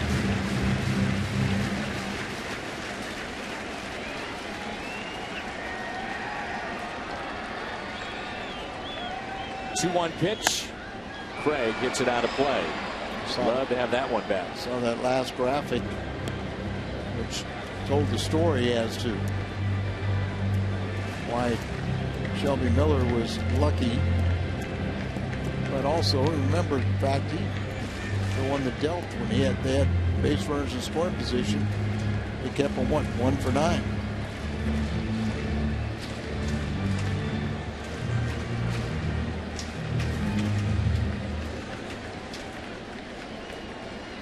Activity in the bullpen. This could be the last batter that Lyles faces. Tapped out in front of the plate, calling for it, Castro, and he makes the play. Matt Holliday now with 6 RBIs on this homestand, and RBIs in 3 consecutive games. We're tied up. That giveaway 1940s jersey, Saturday, July 20th. The Cardinals take on the Padres. You'll take home that old school jersey, and that's July 20th. Also the Ozzie bobblehead the night before, and then Red's best friend Stan the Man has his statue giveaway on Sunday.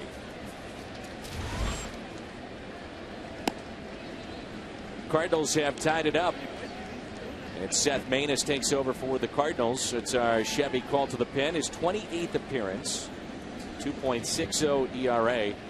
High opponent's average, but many times he's able to erase those base runners with ground balls and double plays. And tied for first in the National League with 9 double plays.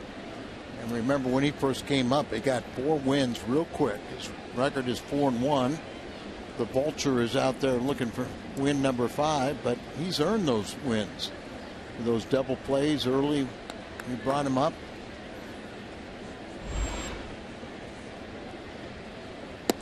He doesn't throw hard like the other relievers, Dan, but he throws strikes and has that ability to get ground balls. Like you said, the high average against, but he erases them. Seth Maness 4-1, 27 2/3 innings pitched, total of 4 walks, 13 strikeouts. And the guys in the bullpen, Seth doesn't throw hard, but he was the highest selected. He was selected in the 11th round. Everybody else was higher, going all the way to Sechrist at 41st round. Sechrist has been awesome. I mean, that guy has been so much fun to watch. Again, 2 more strikeouts last night. He's allowed a total of 2 hits, no runs in his big league career. 12 outings. And there he is right there, the big lefty. And now with his 12 shutout innings and appearances, that's the best of any Cardinal reliever to start their career. 2-2 pitch and a ground ball that's tapped foul. Cliff Lee takes a loss tonight, drops to 10-3. Should be interesting few weeks for Cliff Lee to see if he stays in Philly. And if that decision now for the Phillies has been made with the Ryan Howard injury. I know you and I had talked to some folks that said they still were on the fence of what they wanted to do about a week ago. Yeah, but like you say, with Ryan Howard going out, that might have been the final straw to make the decision. Mets win behind Zach Wheeler, who's 3-1, 7-2 the final there. Miami over Atlanta 6-2. Jacob Turner for St. Louis, and good for him as he picks up the win. He's 3-1. We mentioned earlier that Cincinnati snaps their losing skid as they win behind Mike Leake, 8 1/3 for Leake, 6-2 the final. When does Scherzer pitch again?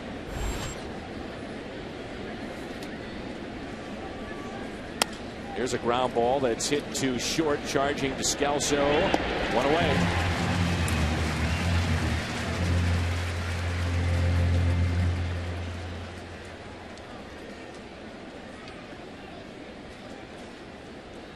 Jordan Lyles will hit for himself, stays in this ball game. 0 for 2 on the night. Jordan Lyles had made nearly 50 starts before the age of 22.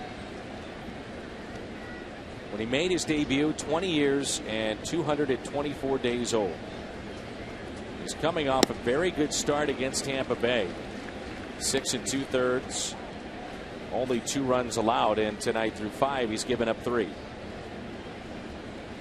0-2 pitch by Manus. And Jason Marquis going for his 10th win tonight. What a story, huh? Yeah. Innings eater for the Cardinals. I'm sorry, he's doing tomorrow. Yeah, Marquis was a guy that give you double figures in wins and occasionally have that superb start as Manus picks up the strikeout. And the Twitter poll, AT&T, your guy, 69%. And again, that's not the official poll. That's what you are saying on our AT&T Twitter poll. Yeah, we've seen that a couple times now. So if the Cardinal fans want to see him, we hope he does get that final vote. Represent the National League in the All-Star game shown on Fox on Tuesday night.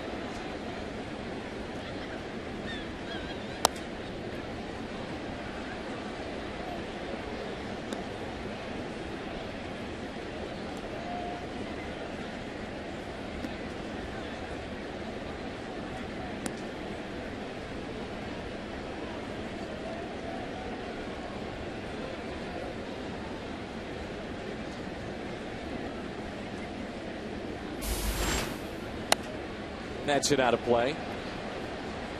Jake Elmore, pair of walks and grounded into a fielder's choice.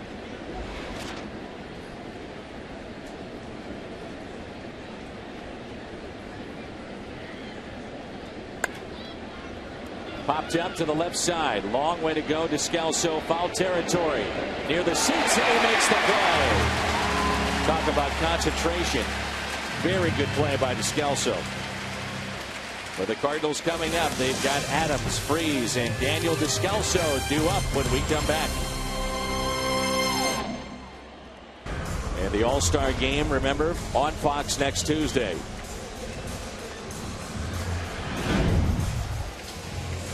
Adam Wainwright struck out Torrey Hunter, his lone All-Star appearance. Adams going to pitch on Sunday, so if he will go to the All-Star game, I think it's his prerogative. He could pitch 1 inning maximum, but I think what he will do is go enjoy the festivities, be honored as an All-Star, but turn his slot over to a fresh pitcher. Adams, first pitch, 1 away. Yeah, Major League Baseball encourages those pitchers, and it's the Sunday pitchers that if they're selected, again, it is up to them as well as the input of the club. So in this case, the Cardinals and Wainwright. And it's 1 inning max, or the player, the pitcher in this instance, can say, I want a pitch count, and no matter the situation, if I hit that pitch count, I want to be taken out of the game. Adam elected to move the rotation around to get him a start last night and again on Sunday. So he has a chance to be a 13-game winner before the All-Star break, and he has had a heck of a year already. Tied for first in wins, 3rd in ERA, 4 complete games, 3rd in strikeouts, leads in innings of the National League. And the amazing thing, you know, we talk about Bud Norris and early dominance against St. Louis. It's now 21 games against Houston for Adam Wainwright. He's 13-1 in his career with a 1.57 ERA. Now that is dominance. Yeah, and in my mind, he's the leading candidate for the Cy Young. Now, it's awful early to be talking that way, but Adam, who should already have at least one, probably 2010 season, should have been Cy Young Award winner, but because Chris Carpenter and Adam Wainwright were so good that year, they split the votes, and neither one of them were able to claim the crown, and Lincecum came in the back door for his second one. But he will do what's best for the team, and that's to pitch on Sunday and be ready right after the break also. Oh, foul back, and I wonder if that caught the hand of David Freese. No, it didn't, unfortunately, but he feels like he just got cheated. Ball in on him, just really ran in there, and he gets cheated out of a strike right above the hands, and he would have told you that ball hit him.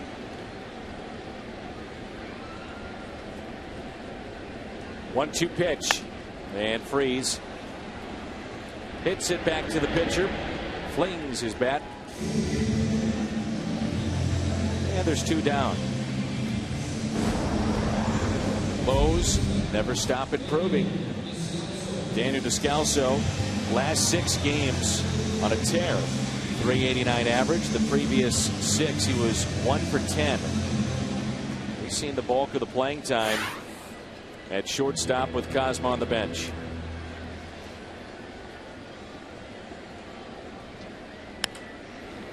Popped up to the left side. Elmore or Dominguez. It's Dominguez, and the Cardinals go quietly in the 6th. We're tied up. It's 3-3 here at Busch Stadium. The greatest athletes of all time on Sunday, August 18th. It's the 4th annual Cardinals Care 6K and 1 mile fun run. Named for Cardinals Hall of Famers, Stan the Man. For more information, to sign up, go to cardinals.com/6K. And you remember Brett Butler? Sure do. After a frustrating at bat by a third baseman, say one like Freese just had, Brett Butler would drop down a bunt towards the third baseman. We think that guy was still thinking about the at bat, and of course Brett was such an excellent bunter. He's also a left-handed hitter, so got much closer to first base. But one of the little tricks that he learned. Longtime San Francisco Giant, Brett Butler. I played with him in Atlanta, so I remember where he first started. Didn't make his high school baseball team, and ended up in a nice career. I believe ended up with the Dodgers. Last time I saw any video on him was one of those YouTube things where he was pitching to his out a 4 or 5-year-old son. Oh yeah, you remember now? Comebacker that. Yep. You don't want it to come back in that area. That's off the glove of Descalso. Yes, I do. I remember quite well. All right, so this is where the Cardinals need that double play off the bat of Jason Castro. The effort by Descalso trying to get over there, just maybe off the webbing a little bit, but just beyond his reach. And we talked about that off Manus. He'll give up some hits, but he can immediately turn it into a double play ball.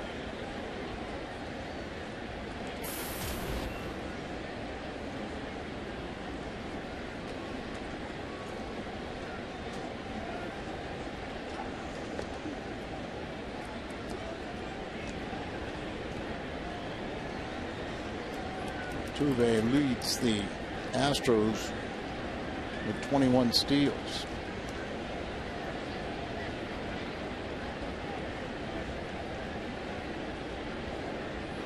No Molina behind the plate. It's Tony Cruz. Altuve, first among Major League second basemen in not only steals but also DP's turns. So he's quick around the bag with those double plays. And Castro tonight, ground rule double, scored a run back in the 5th, struck out on a 3-2 pitch. The first K for Shelby Miller of the night, also flied out to center.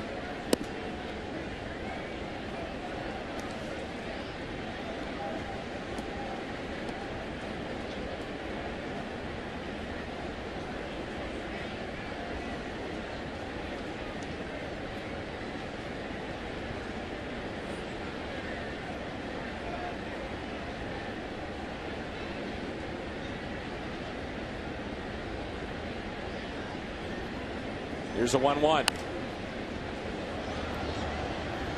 Manus also out with that sinking action, has good late movement, in particular in on the righties, away from the lefties. He's got to have movement, and his ability to throw strikes. He was the Cardinals minor league pitcher of the year last year. As part of that Springfield Championship Ball Club, he was one of the Quad Cities Championship Club too. And that's an out. It is caught. Looked like Carpenter tried to let it hit down and get the double play, but got the shore out with the catch. We've seen him do that a few times this year. Really a heads-up play. And the ball just got on him so quickly, and couldn't take it on the short hop. And just right now, he's been having a little fielding funk. So go ahead and field it cleanly, and let Manus get the double play ground ball off the bat of Carter, excuse me.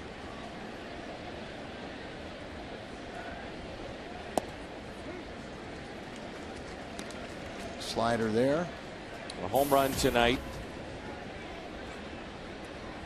First pitch he saw in the second inning. Also has walked and struck out following the double back in the fifth by Castro. Couldn't advance him. And Shelby Miller just went right at him. Pitch number 28 from Manus. When Seth Manus misses, it's not by much. Always around the plate. Coming into this season, he had a career 10-to-1 strikeout to walk ratio. Only 15 total walks issued and a total of 884 career minor league batters coming into this year.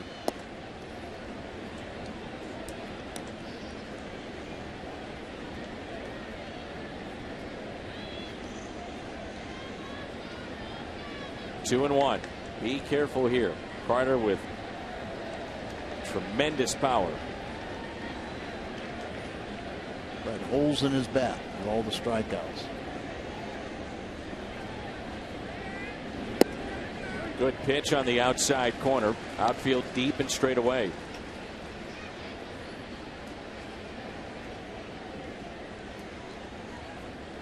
Carter with 121 strikeouts on the year.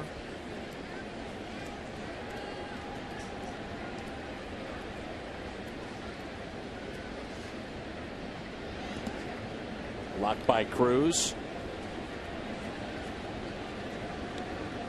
Full count. Let's see if they want to start the runner here. Tough call. Run the risk of a double play with a guy that is not a contact hitter. Clearly. But you've got one of your best base stealers there, so.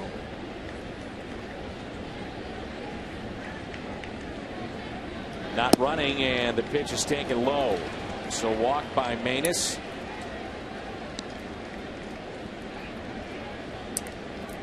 Strike zone has been inconsistent at best. Shelby issued 5 walks, and that's the first walk handed out by Seth Manus. Rosenthal was throwing, but no left-hander for Wallace. I believe, and I know that Shelby clearly had his issues with control, but I think part of that, it started to unravel for him when the strike zone was as inconsistent as it was early on. But that's part of the game. Yeah, I mean, you've got to, if that is the case, you have to find a way to pitch around it. And Wallace, a couple of base hits, singles, 2 for 3 tonight. Be interesting to see how Mike Matheny, if the opportunity arises, would he go with Edward Mujica? 5 straight over 6 days for Mujica. Loss, a win, save. I mean, it's been an odd run for him. I don't think there's any doubt because of the off day on Monday. But it's a shame that he had to pitch last night. 9-1 lead going to the 9th inning turned into a save situation for Mujica.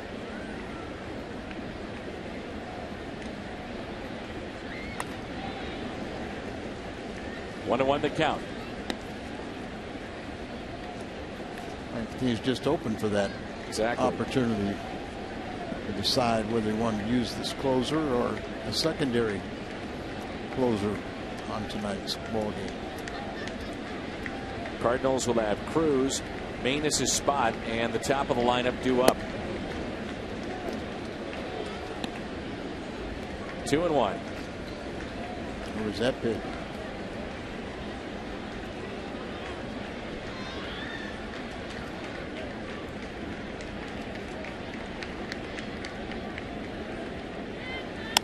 And a ground ball, base hit into right.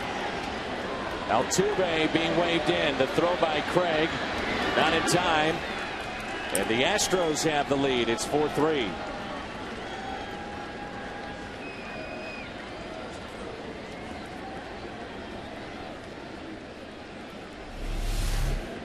Altuve, very good speed out there, second. Yeah, Alan Craig has no shot to get him at the plate. Chris Carter goes from first to third. The 11th RBI for Brett Wallace. And with first and third and 2 outs, Derek Lilliquist comes out to talk to Manus.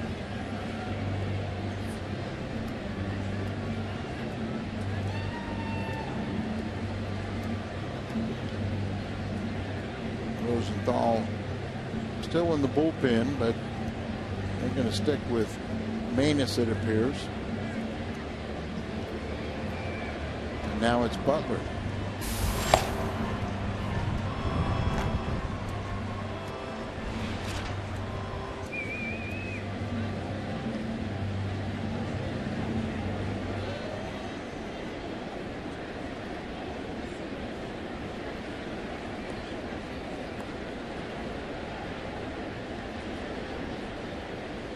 So runners at the corners.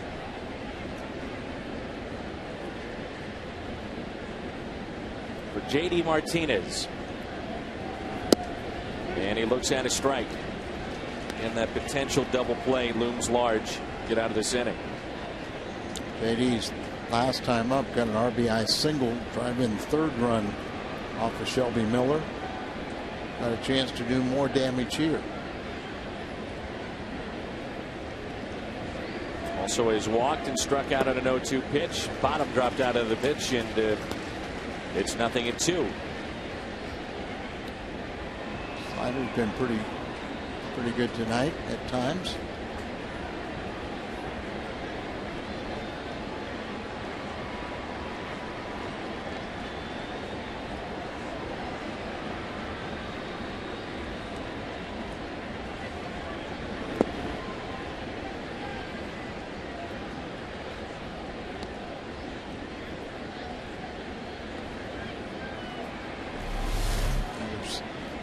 Slider right here, and Tony has to make the good block, good weight shift.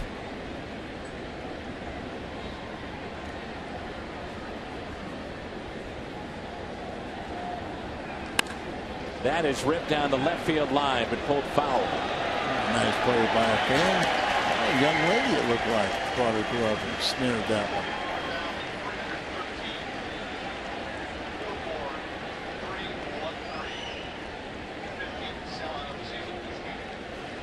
Saying, why isn't that out number 2 for the Cardinals? Just giving that usher an earful. Yeah, fine. Get out of here. Here's a 1-2 pitch. Reaching for it again. Where's that glove? And we need Bartman.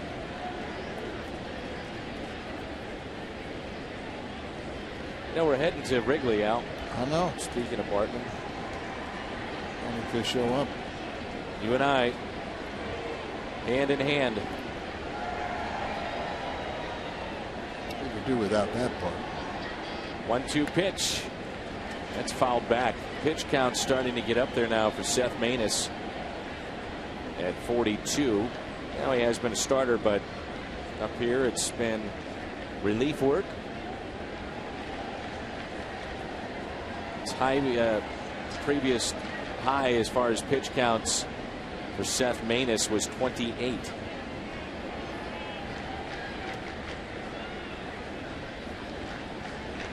And he got him. Strikeout. The breaking ball there for the strikeout.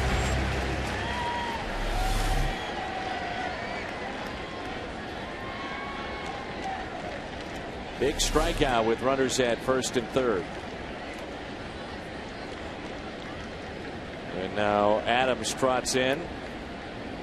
He calls time to visit with Manus. And you don't know if that was ordered from the bench. Butler should be ready if they wanted to use him, but Mike Matheny, I know, has a lot of confidence in Seth Manus.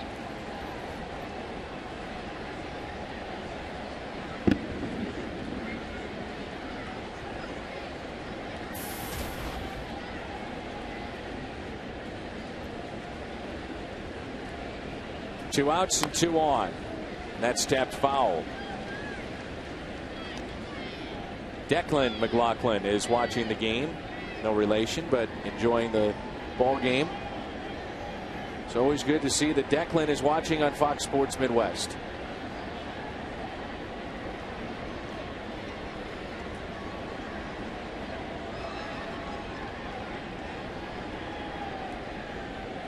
So 2 outs and 2 on. The 0-1 pitch. What do you know? That time it's a strike.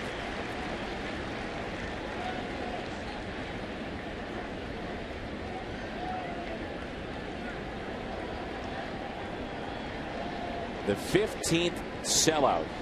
44,313 here tonight. 4-4-3-1-3. The 15th sellout. 5 consecutive sellouts against Miami and Houston. That is remarkable. There's no disrespect to those two franchises, but my goodness, 44,000 tonight. You know, it was a weekend with Miami, but here you got middle of the week games against Houston Astros on non-giveaway nights. It is quite a testament to Cardinal Nation and what they feel about their team.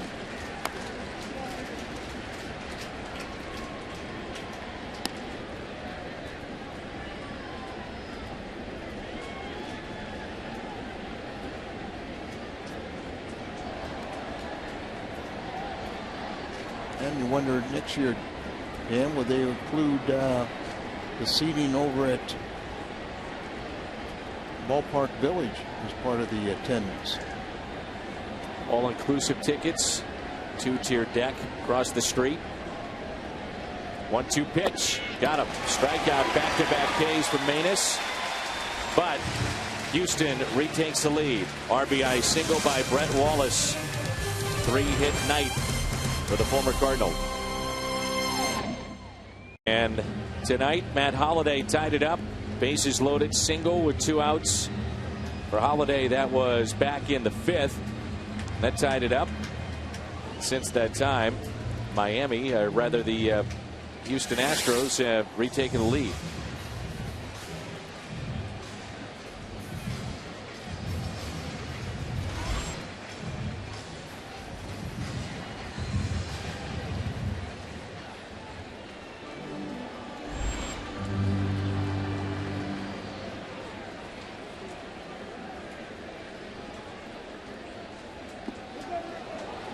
And that hits Tony Cruz. So Lyles' first pitch, start the home half of the 7th, hits Tony Cruz. Just didn't pull down on the curveball and just had to. They can't believe it. And now Doug Lockel, Porter will get going, and Yadier Molina is pinch hitting. That's why you hear the applause.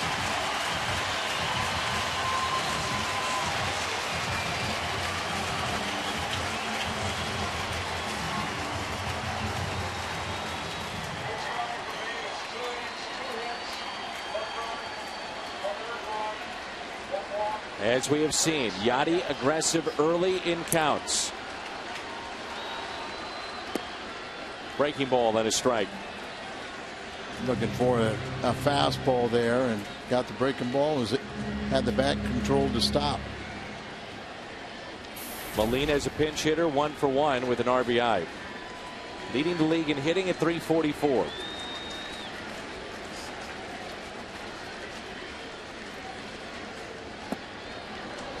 He can make this move because he's got Rob Johnson on the bench, third catcher. So there'll be times when Mike will pinch hit Tony Cruz. And in times where Yachty's getting rest, he can come in off the bench in a strategic part of the game.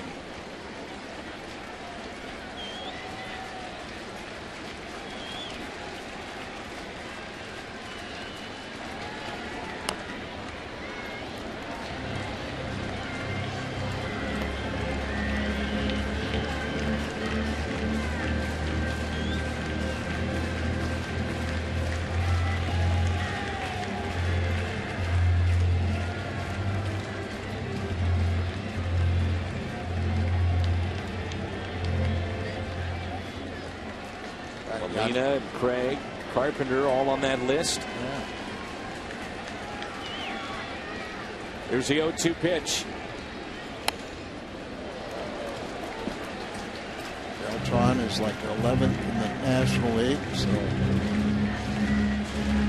4 hitters going to the All-Star game for the Cardinals are all having great years, deserve that recognition. But the fifth time Yachty's going to the All-Star game. Beltran 8, Wainwright 2.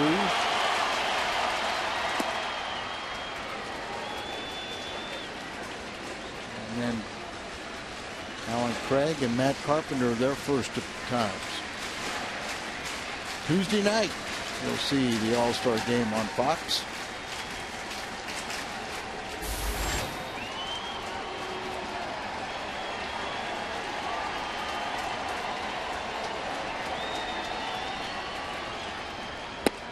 Yachty strikes out.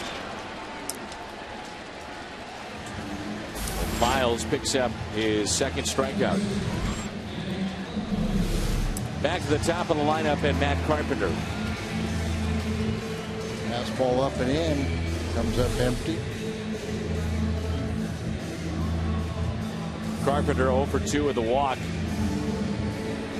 Reporter out to talk to him. The way he's trotting, maybe a signal to the bullpen that I'm not totally sure, or I'm not taking him out.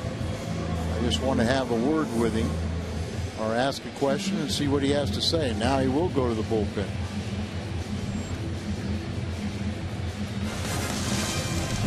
Wesley Wright, one of their 3 lefties coming in. And let's get you caught up. What's happened tonight? The Cardinals trailing 4-3. Holiday 2 for 3 with a pair of RBIs. Lyles 6 1/3. Just lifted from this game. And Shelby Miller, 5 innings, the 5 hits, 5 strikeouts to go along with 5 walks and the 3 earned runs. Here's Wesley Wright. It is our Chevy. Called with a pen. The lefty is in. Wesley Wright, 0-2 this year, ERA at 4.18. He's come for his 43rd appearance. Since 2000 season, he's held lefties to a 203 average, allowing only 7 extra base hits. So Carpenter can't change that. 1 out, runner at first. That's Tony Cruz.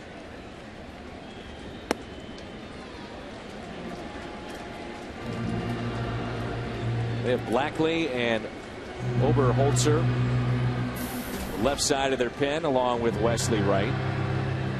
Got Clemens warming up.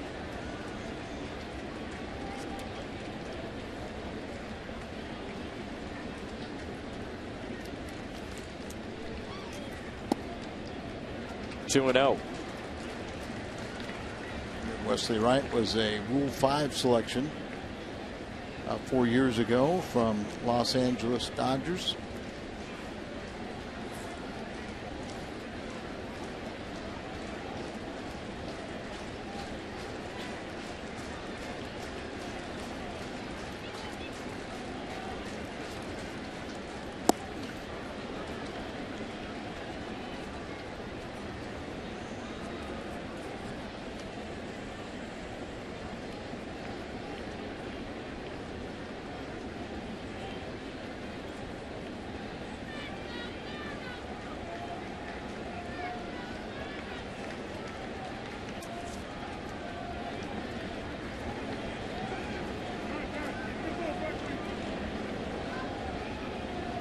Carpenter shaking his hand after that swing. Steps away. 2 balls and 1 strike. 3 hits in game 1 of this series, and tonight hitless 0 for 2 with that walk. Sure, Matt's got a lot of friends that are conflicted with this game, Astros fans, but want to see him do well.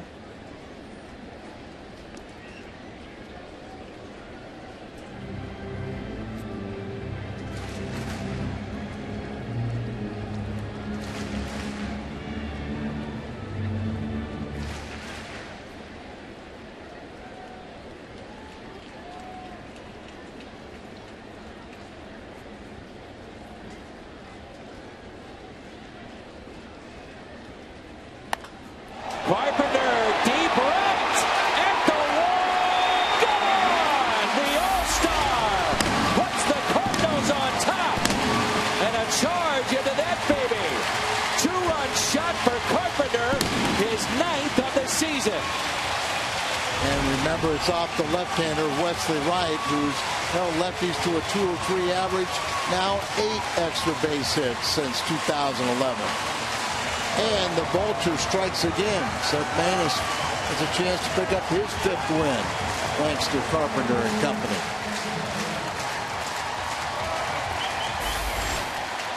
There's a big Cardinal fan named Declan that just told us a little while ago that Cardinals were going to win this game.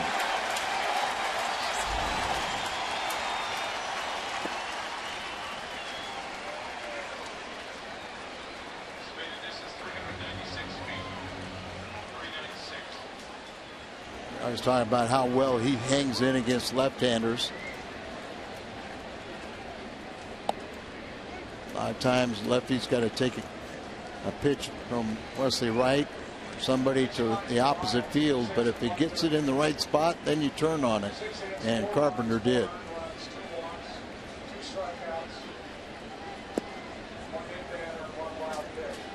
So Matt Carpenter, his 9th home run, and it's RBIs 41 and 42 for the All-Star.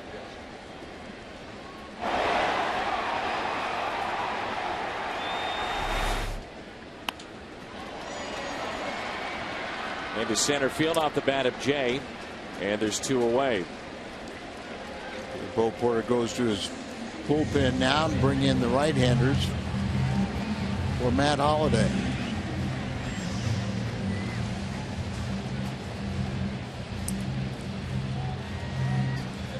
Bo's showing his youth.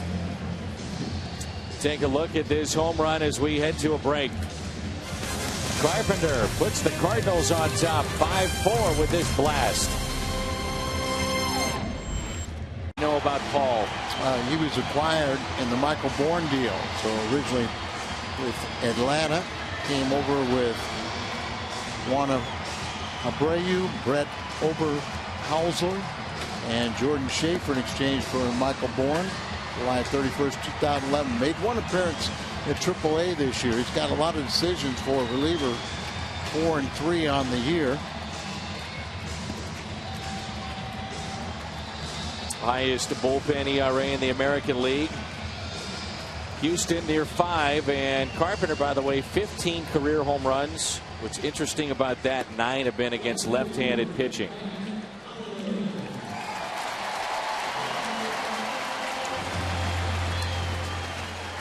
Going to show you how well he hangs in there against left-handers, and then when they make a mistake like that, that ball was supposed to be away from him. He turned on it and pulls the ball out of the ballpark. This year is Paul Clemens' first appearance at the major league level. Been 5 years of minor league service.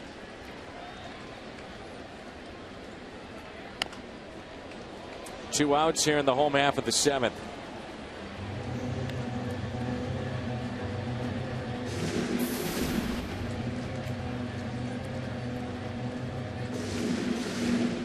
Bottom of the 3rd, Pittsburgh is leading Oakland at home 2-0. Tabata with an RBI double, and McCutchen also an RBI. Up in his eyes, and he hits it towards short. And the play is made. Matt Carpenter, the All-Star, gives the Cardinals a 1-run lead. Sports update. Let's head over to the desk and Pat Paris.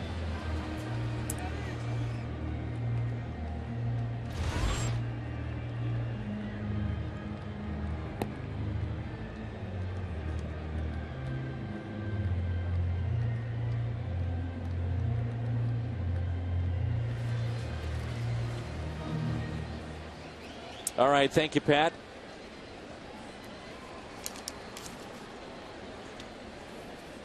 And our Chevy call to the pen takes us to Trevor Rosenthal.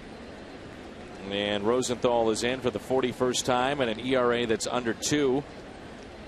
Ton of strikeouts. Not only 62 strikeouts, but a good walk ratio. 62 Ks, 9 walks. He's first in the National League with his 62 relievers among National League relievers. Team leaders in innings pitched and appearances. 42 innings and 41 appearances now. Quickly, no balls and 2 strikes. Would you be tempted to pitch him 2 innings? I would. And the reason we say that is because Mojica has worked 5 of the last 6 days. He just has to work, 5 more games. There's a strikeout for Trevor to start the inning. Mojica, I think he should be at the All-Star, but he gets victimized by the Cardinals having the most All-Stars in the National League, and it's kind of tough to have one more.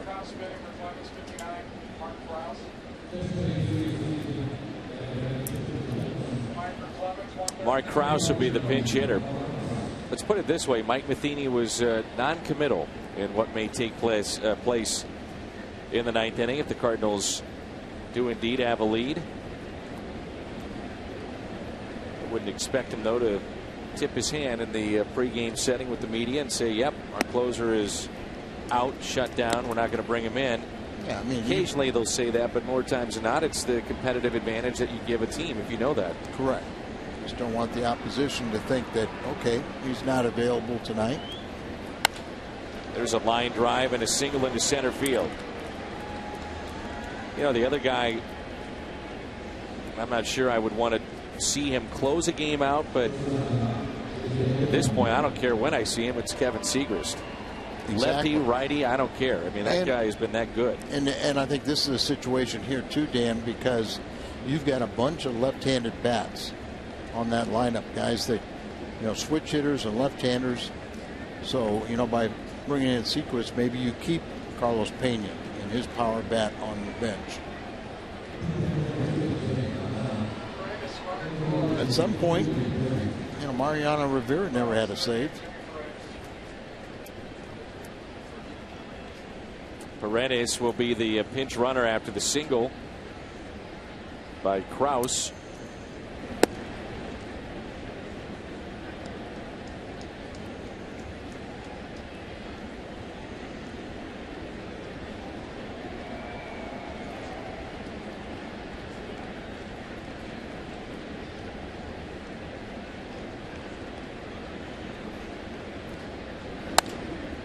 Can't catch up. Jake Elmore, 1 ball, 1 strike, 1 out.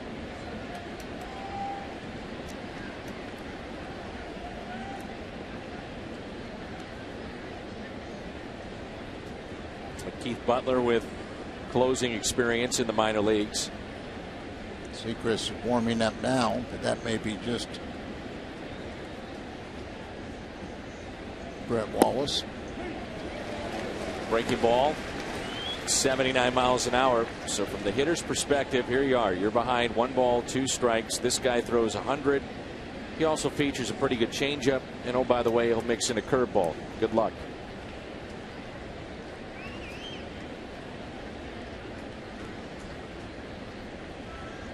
Dead red.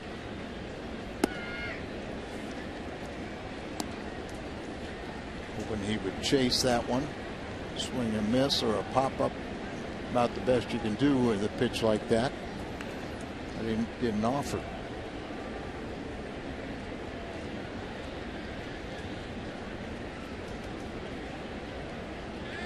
Comes a changeup. Runner goes on a 2-2. Changeup had him out in front. It's popped up, going out to Scalzo. Shortstop makes the play. Paredes back to the bag at first. Scalzo goes out a long way, and you know that infielder goes out there. You're backpedaling. You feel like you're getting out there, but you stay with it until you're called off.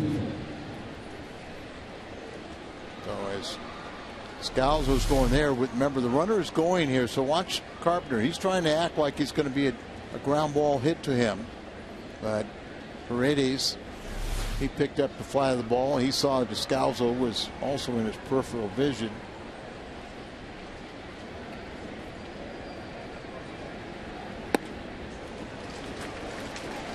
Very late with that swing. Strike one on Altuve.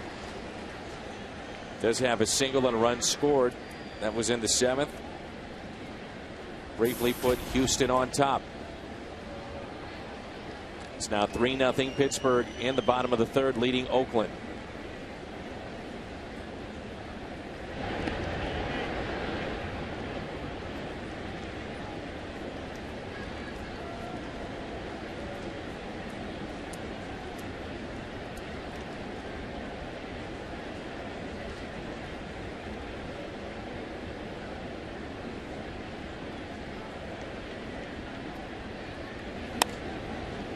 Little floater, and that's foul. Couldn't catch you up there. Dan, sometimes you worry about a guy that's throwing as hard as Rosenthal, and he'll nearly get it by somebody, but they're so late with their swing, they just flare it down the right field line. And with Adams holding on, you know, it could be a bad result.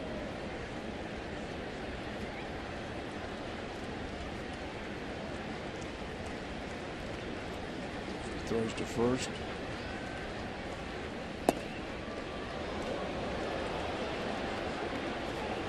.99 on that pitch, down and away.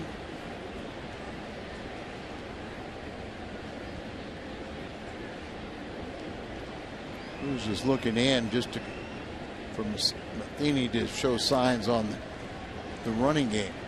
It's not pitch selection. Same thing, fastball away. And that turns into a base hit. Throw will come back into the infield, and it's runners at the corners. And I'm sure, just like Shelby Miller and Manus, Rosenthal thought he had strike 3. I'll give Altuve a little credit. Centers this ball, hits it hard. Paredes goes all the way to 3rd. You got Sechrist warming up for a left-hander, but it looks like Rosenthal will get the first shot at Castro.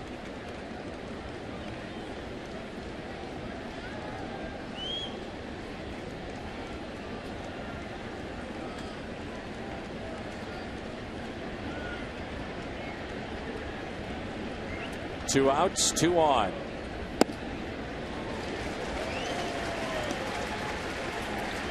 Have to speed it up a little bit.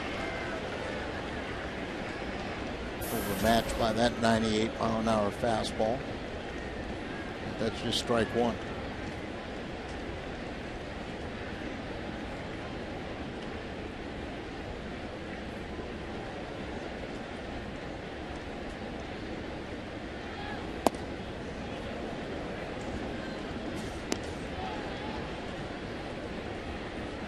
Get your attention. 98 at your knee.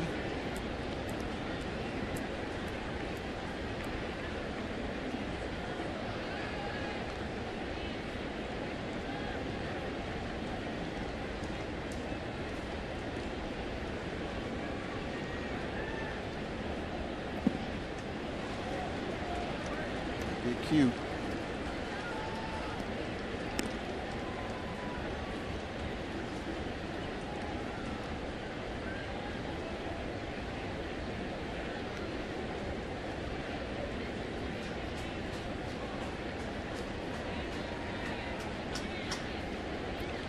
the story of this game for the Astros. Their lack of hitting with runners in scoring position.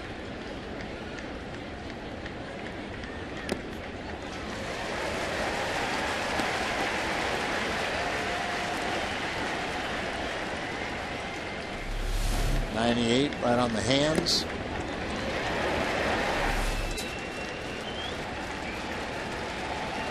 Got a little piece of it, but right into the glove.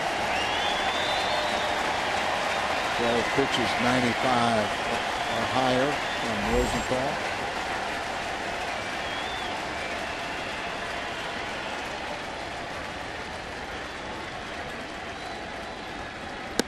And he got him.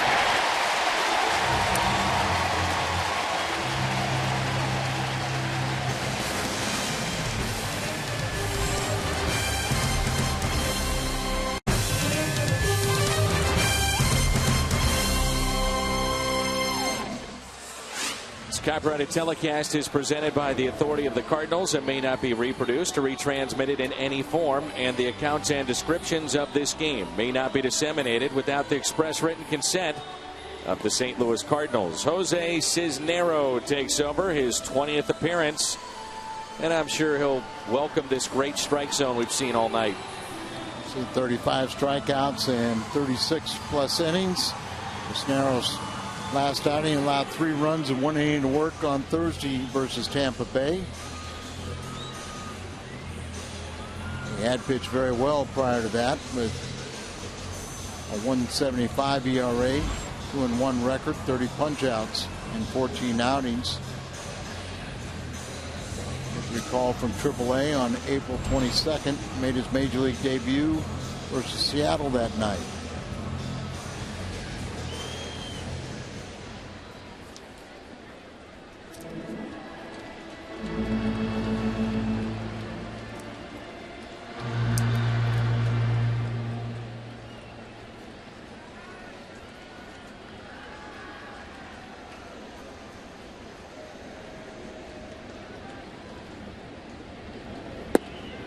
Strike at the knees underway here in the home half of the 8th.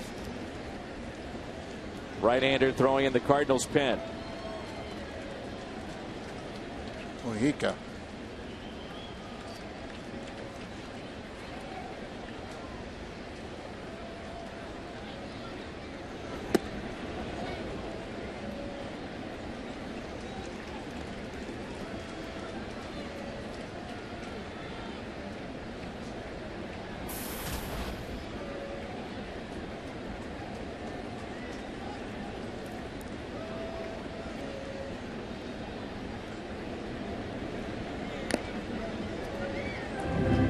Cisneros, the product of the Astros Dominican Academy.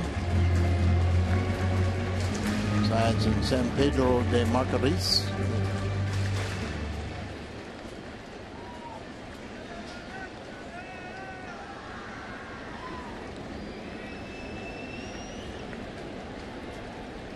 One and two, the count on Craig.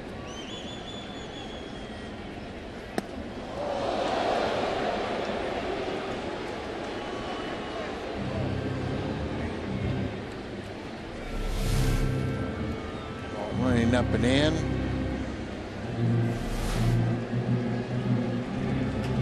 Now the pitcher doesn't know how to throw strikes. Ball gets away from him, but take advantage of it.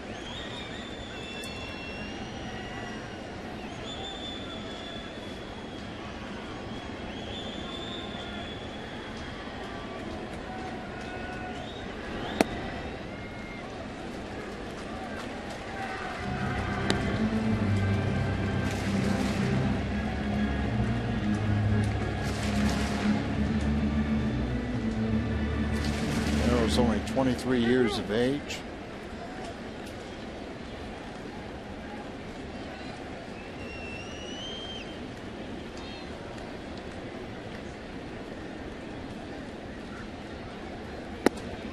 Leadoff walk.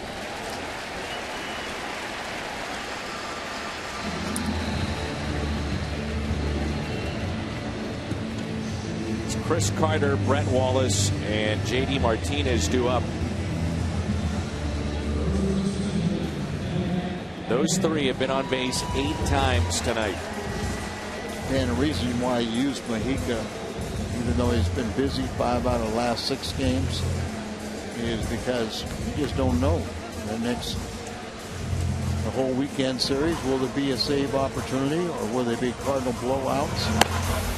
So if you got a save opportunity, you take advantage of it. Play devil's advocate. You also, though, don't want to burn them out. It's either feast or famine down there.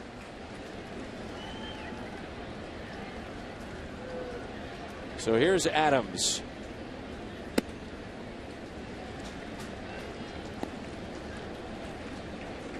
Raw talent on the mound, slinging the ball, and now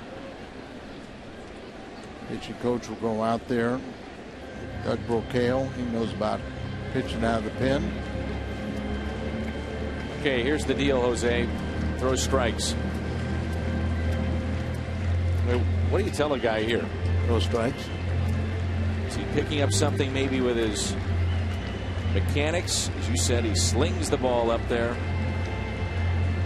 He hasn't been around the strike zone for the most part. I guess we're trying to settle him down a little bit. Like I said, his last outing, he allowed 3 runs in 1 inning. Prior to that, he had pitched very well for 19 or 3rd innings, but time to try too hard trying to figure out why and complicate it. 1-0 pitch to Adams. Matt Adams had an RBI base hit back in the 2nd, an infield hit in the 4th, and is also grounded out to short. 2 for 3. He's got his average back up to 325.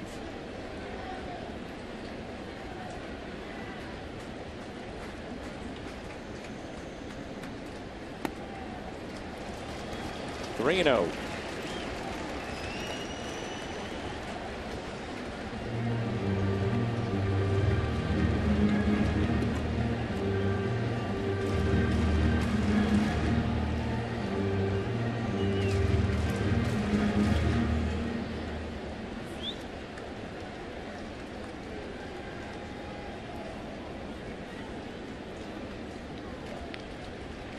He may just launch one right here on 3-0.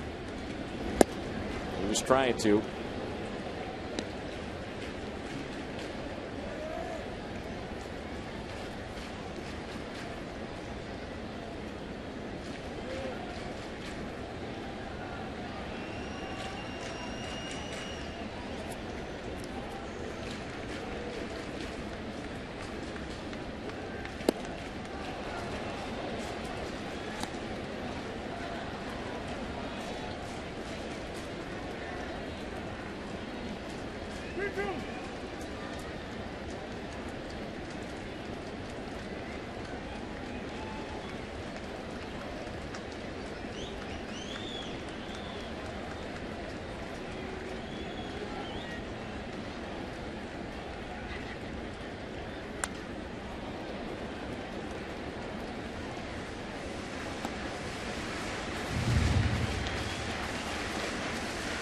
Thing the offense could do is, as you say, score a bunch of runs here, get it out of a save situation, and maybe that's how you save Mojica.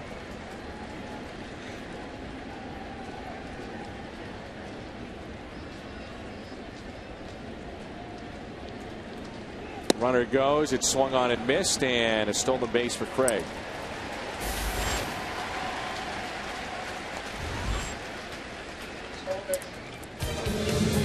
Cardinals baseball is brought to you by Bud Light Music First. It's the sound of history being made. Here we go.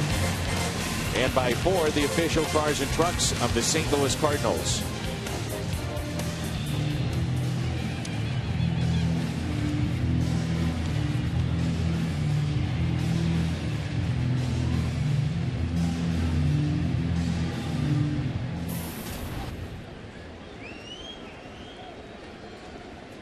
Here's Freeze.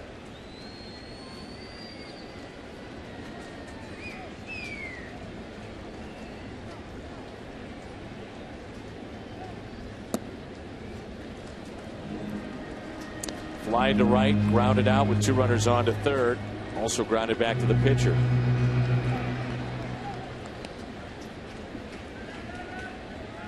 Last night, his first 3-hit game since the middle of June.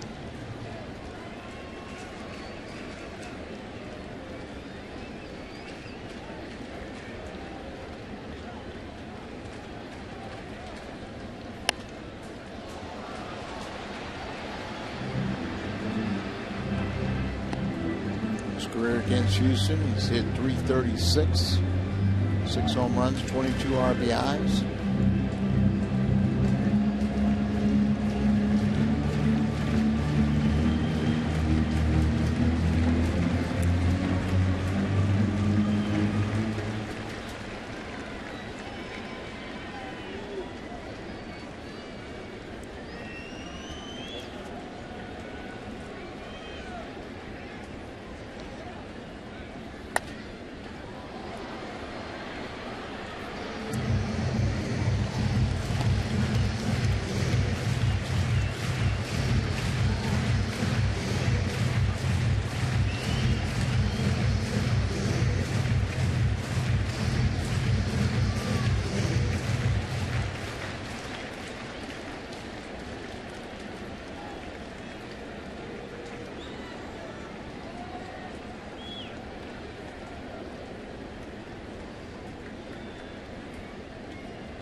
Swing's been a little better by David.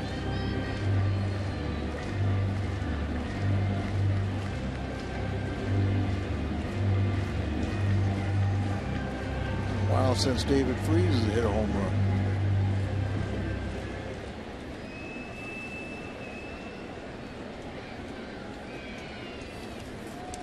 Crawford boxes in Houston last time he did it. And a 1-2 pitch with a runner at second. That's Craig. Strikes out, and there's 2 away.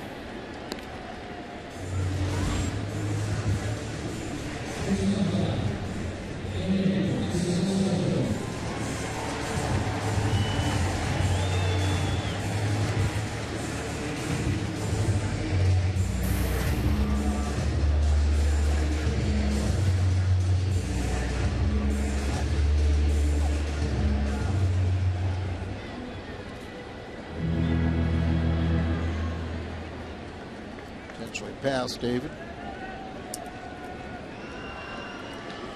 So the intentional pass here to Daniel Descalso, and they'll pitch to Tony Cruz, who is single tonight.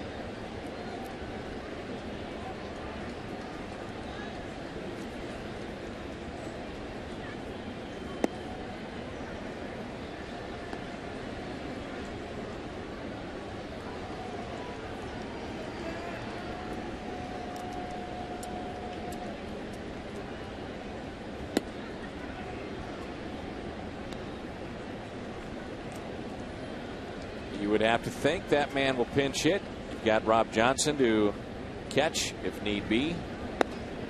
Who knows? Maybe he puts the game out of reach.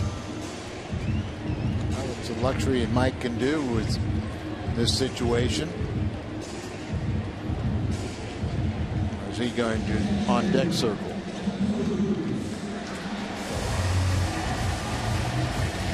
He's there for the pitcher spot.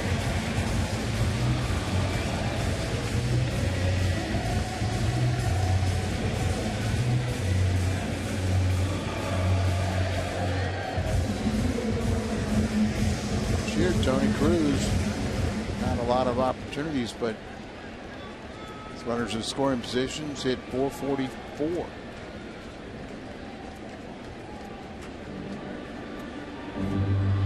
Four for 9, small sample size, but let's see if he can't help the Cardinals' cause here. Tony Cruz, ground out to second, infield hit, been hit by a pitch.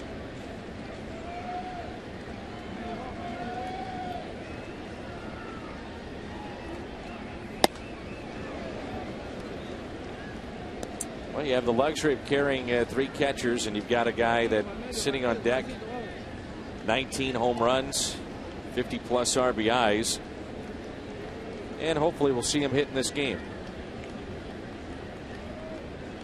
Beltran, one swing of the bat could put this game out of reach. Maybe Cruz can do that here.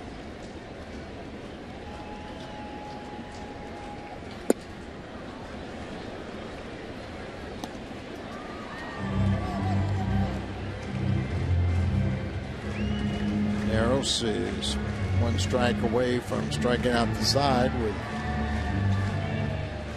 a pair of walks in there, one intentional.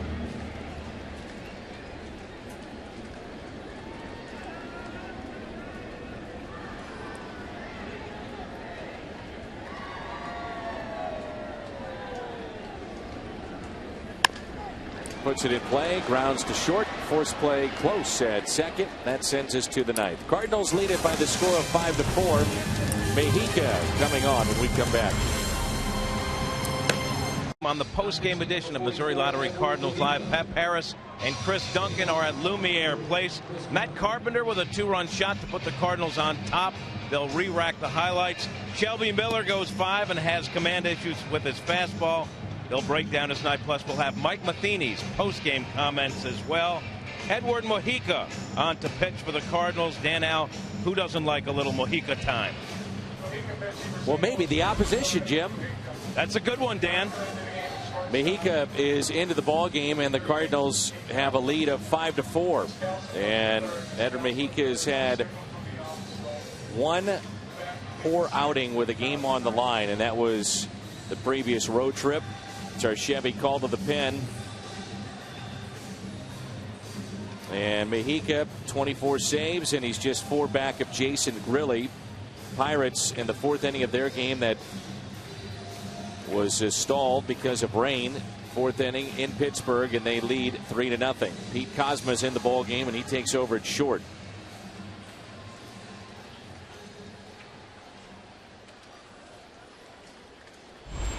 So 6 straight games covering 7 days. And just hope that he's very efficient. Majority of his saves have been 1, 2, 3.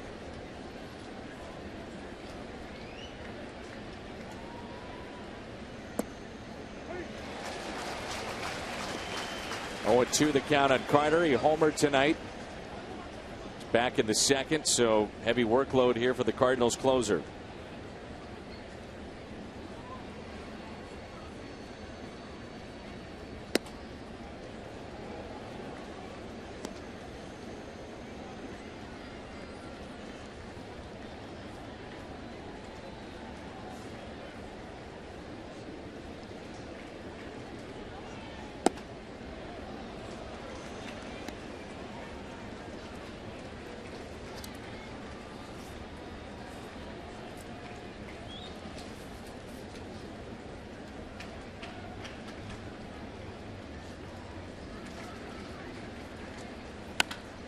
It's sharply and foul.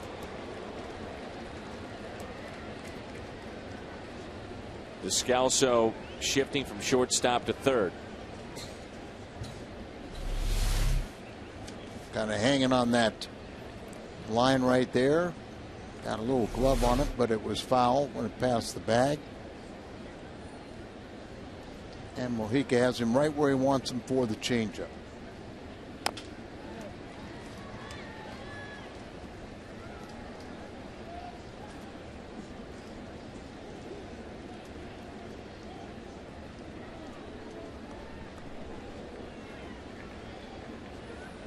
Another changeup.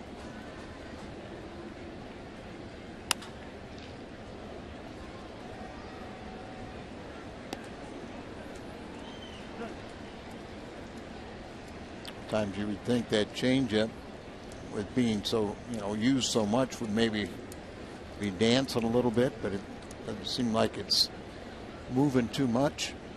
We'll see it again.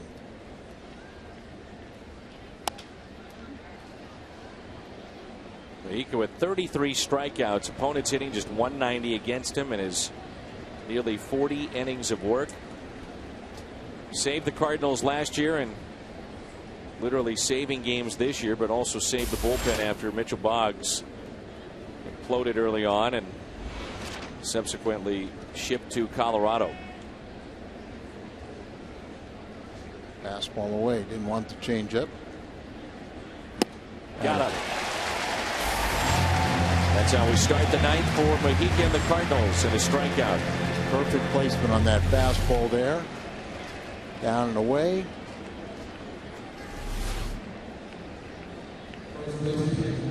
Mojica's just had impeccable control also.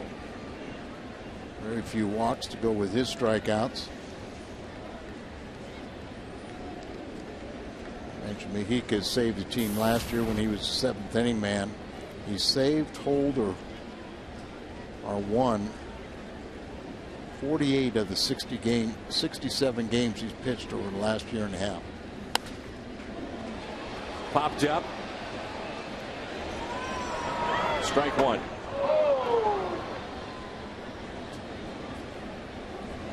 Big night for Brett Wallace. 13th overall pick, 2008 by the Cardinals. Single and a run scored in the second. Base hit into right in the third. Grounded out to first, and at the time of the 7th, an RBI single that gave Houston a 1-run lead. But then Matt Carpenter, 2-run homer to give the Cardinals their first and only lead of the night. That's where we stand right now, 5-4.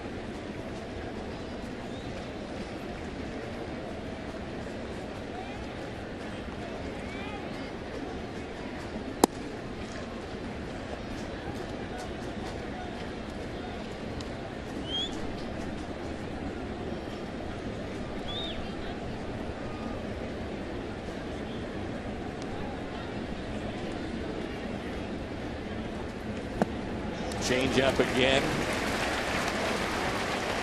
That one the bottom fall.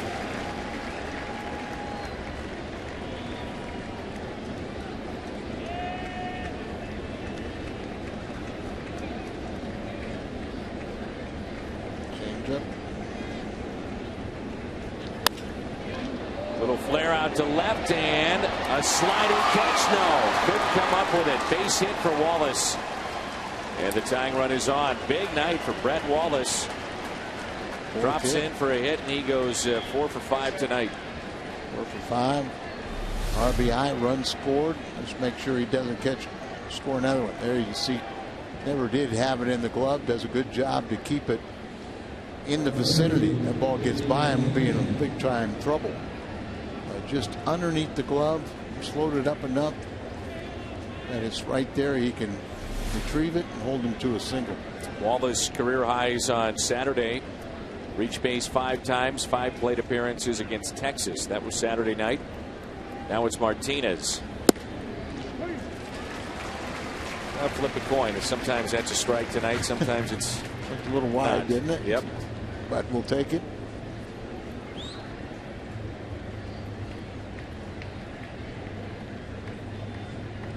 Been consistent. He's either called it a strike or a ball.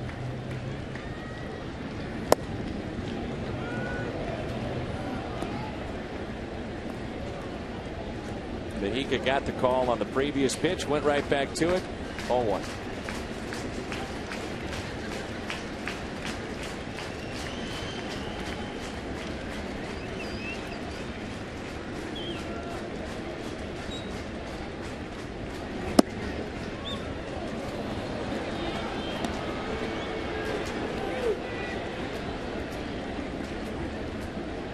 Good enough fastball to go with that changeup, but just a little bit off the plate. 2 balls, 1 strike.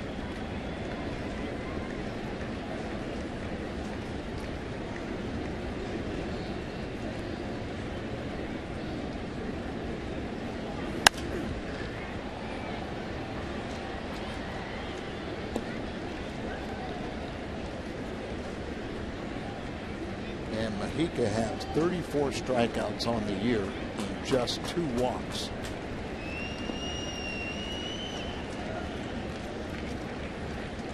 Two. Been what, 4 straight fastballs? Fastball.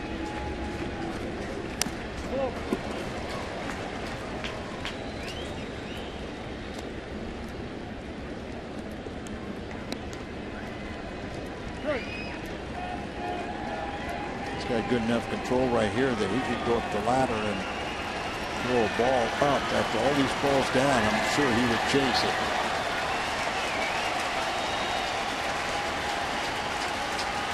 Fastball away, it looks like. And in. Everything's been down.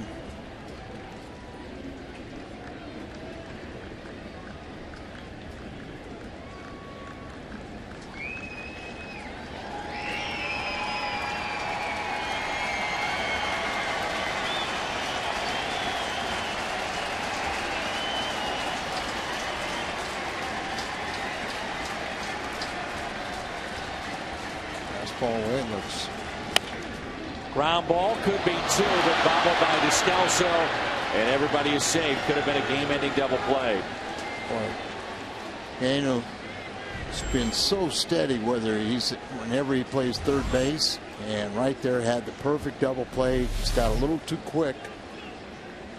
Comes over here, and everything was moving a little bit too quick, trying to make that play and throw it to third base. Matheny out to talk here over the strategy.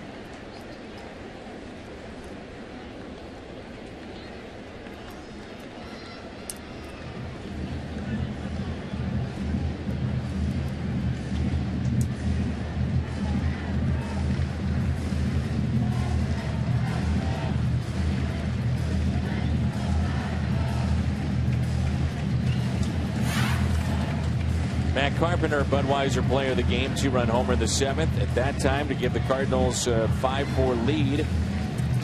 Question now, will they hold on?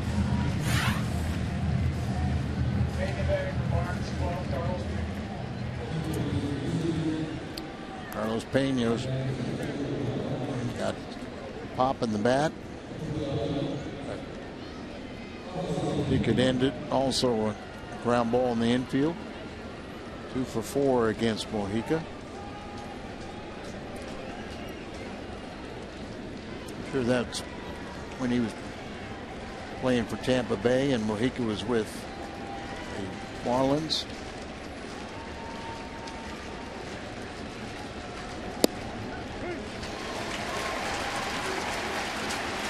Also, Dan, it doesn't help with the way things are going. He's going to be somewhere between 20 and 30 pitches more than likely this inning.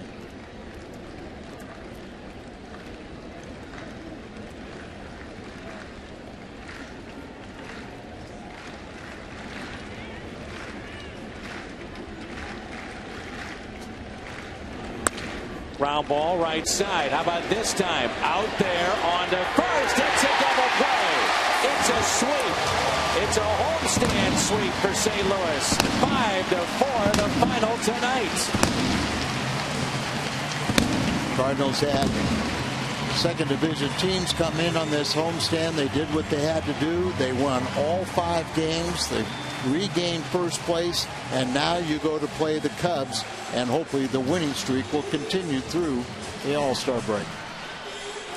4 more to go before the break. We're off to Chicago. The reaction of the Cardinals bench. Big win for St. Louis. They hold on.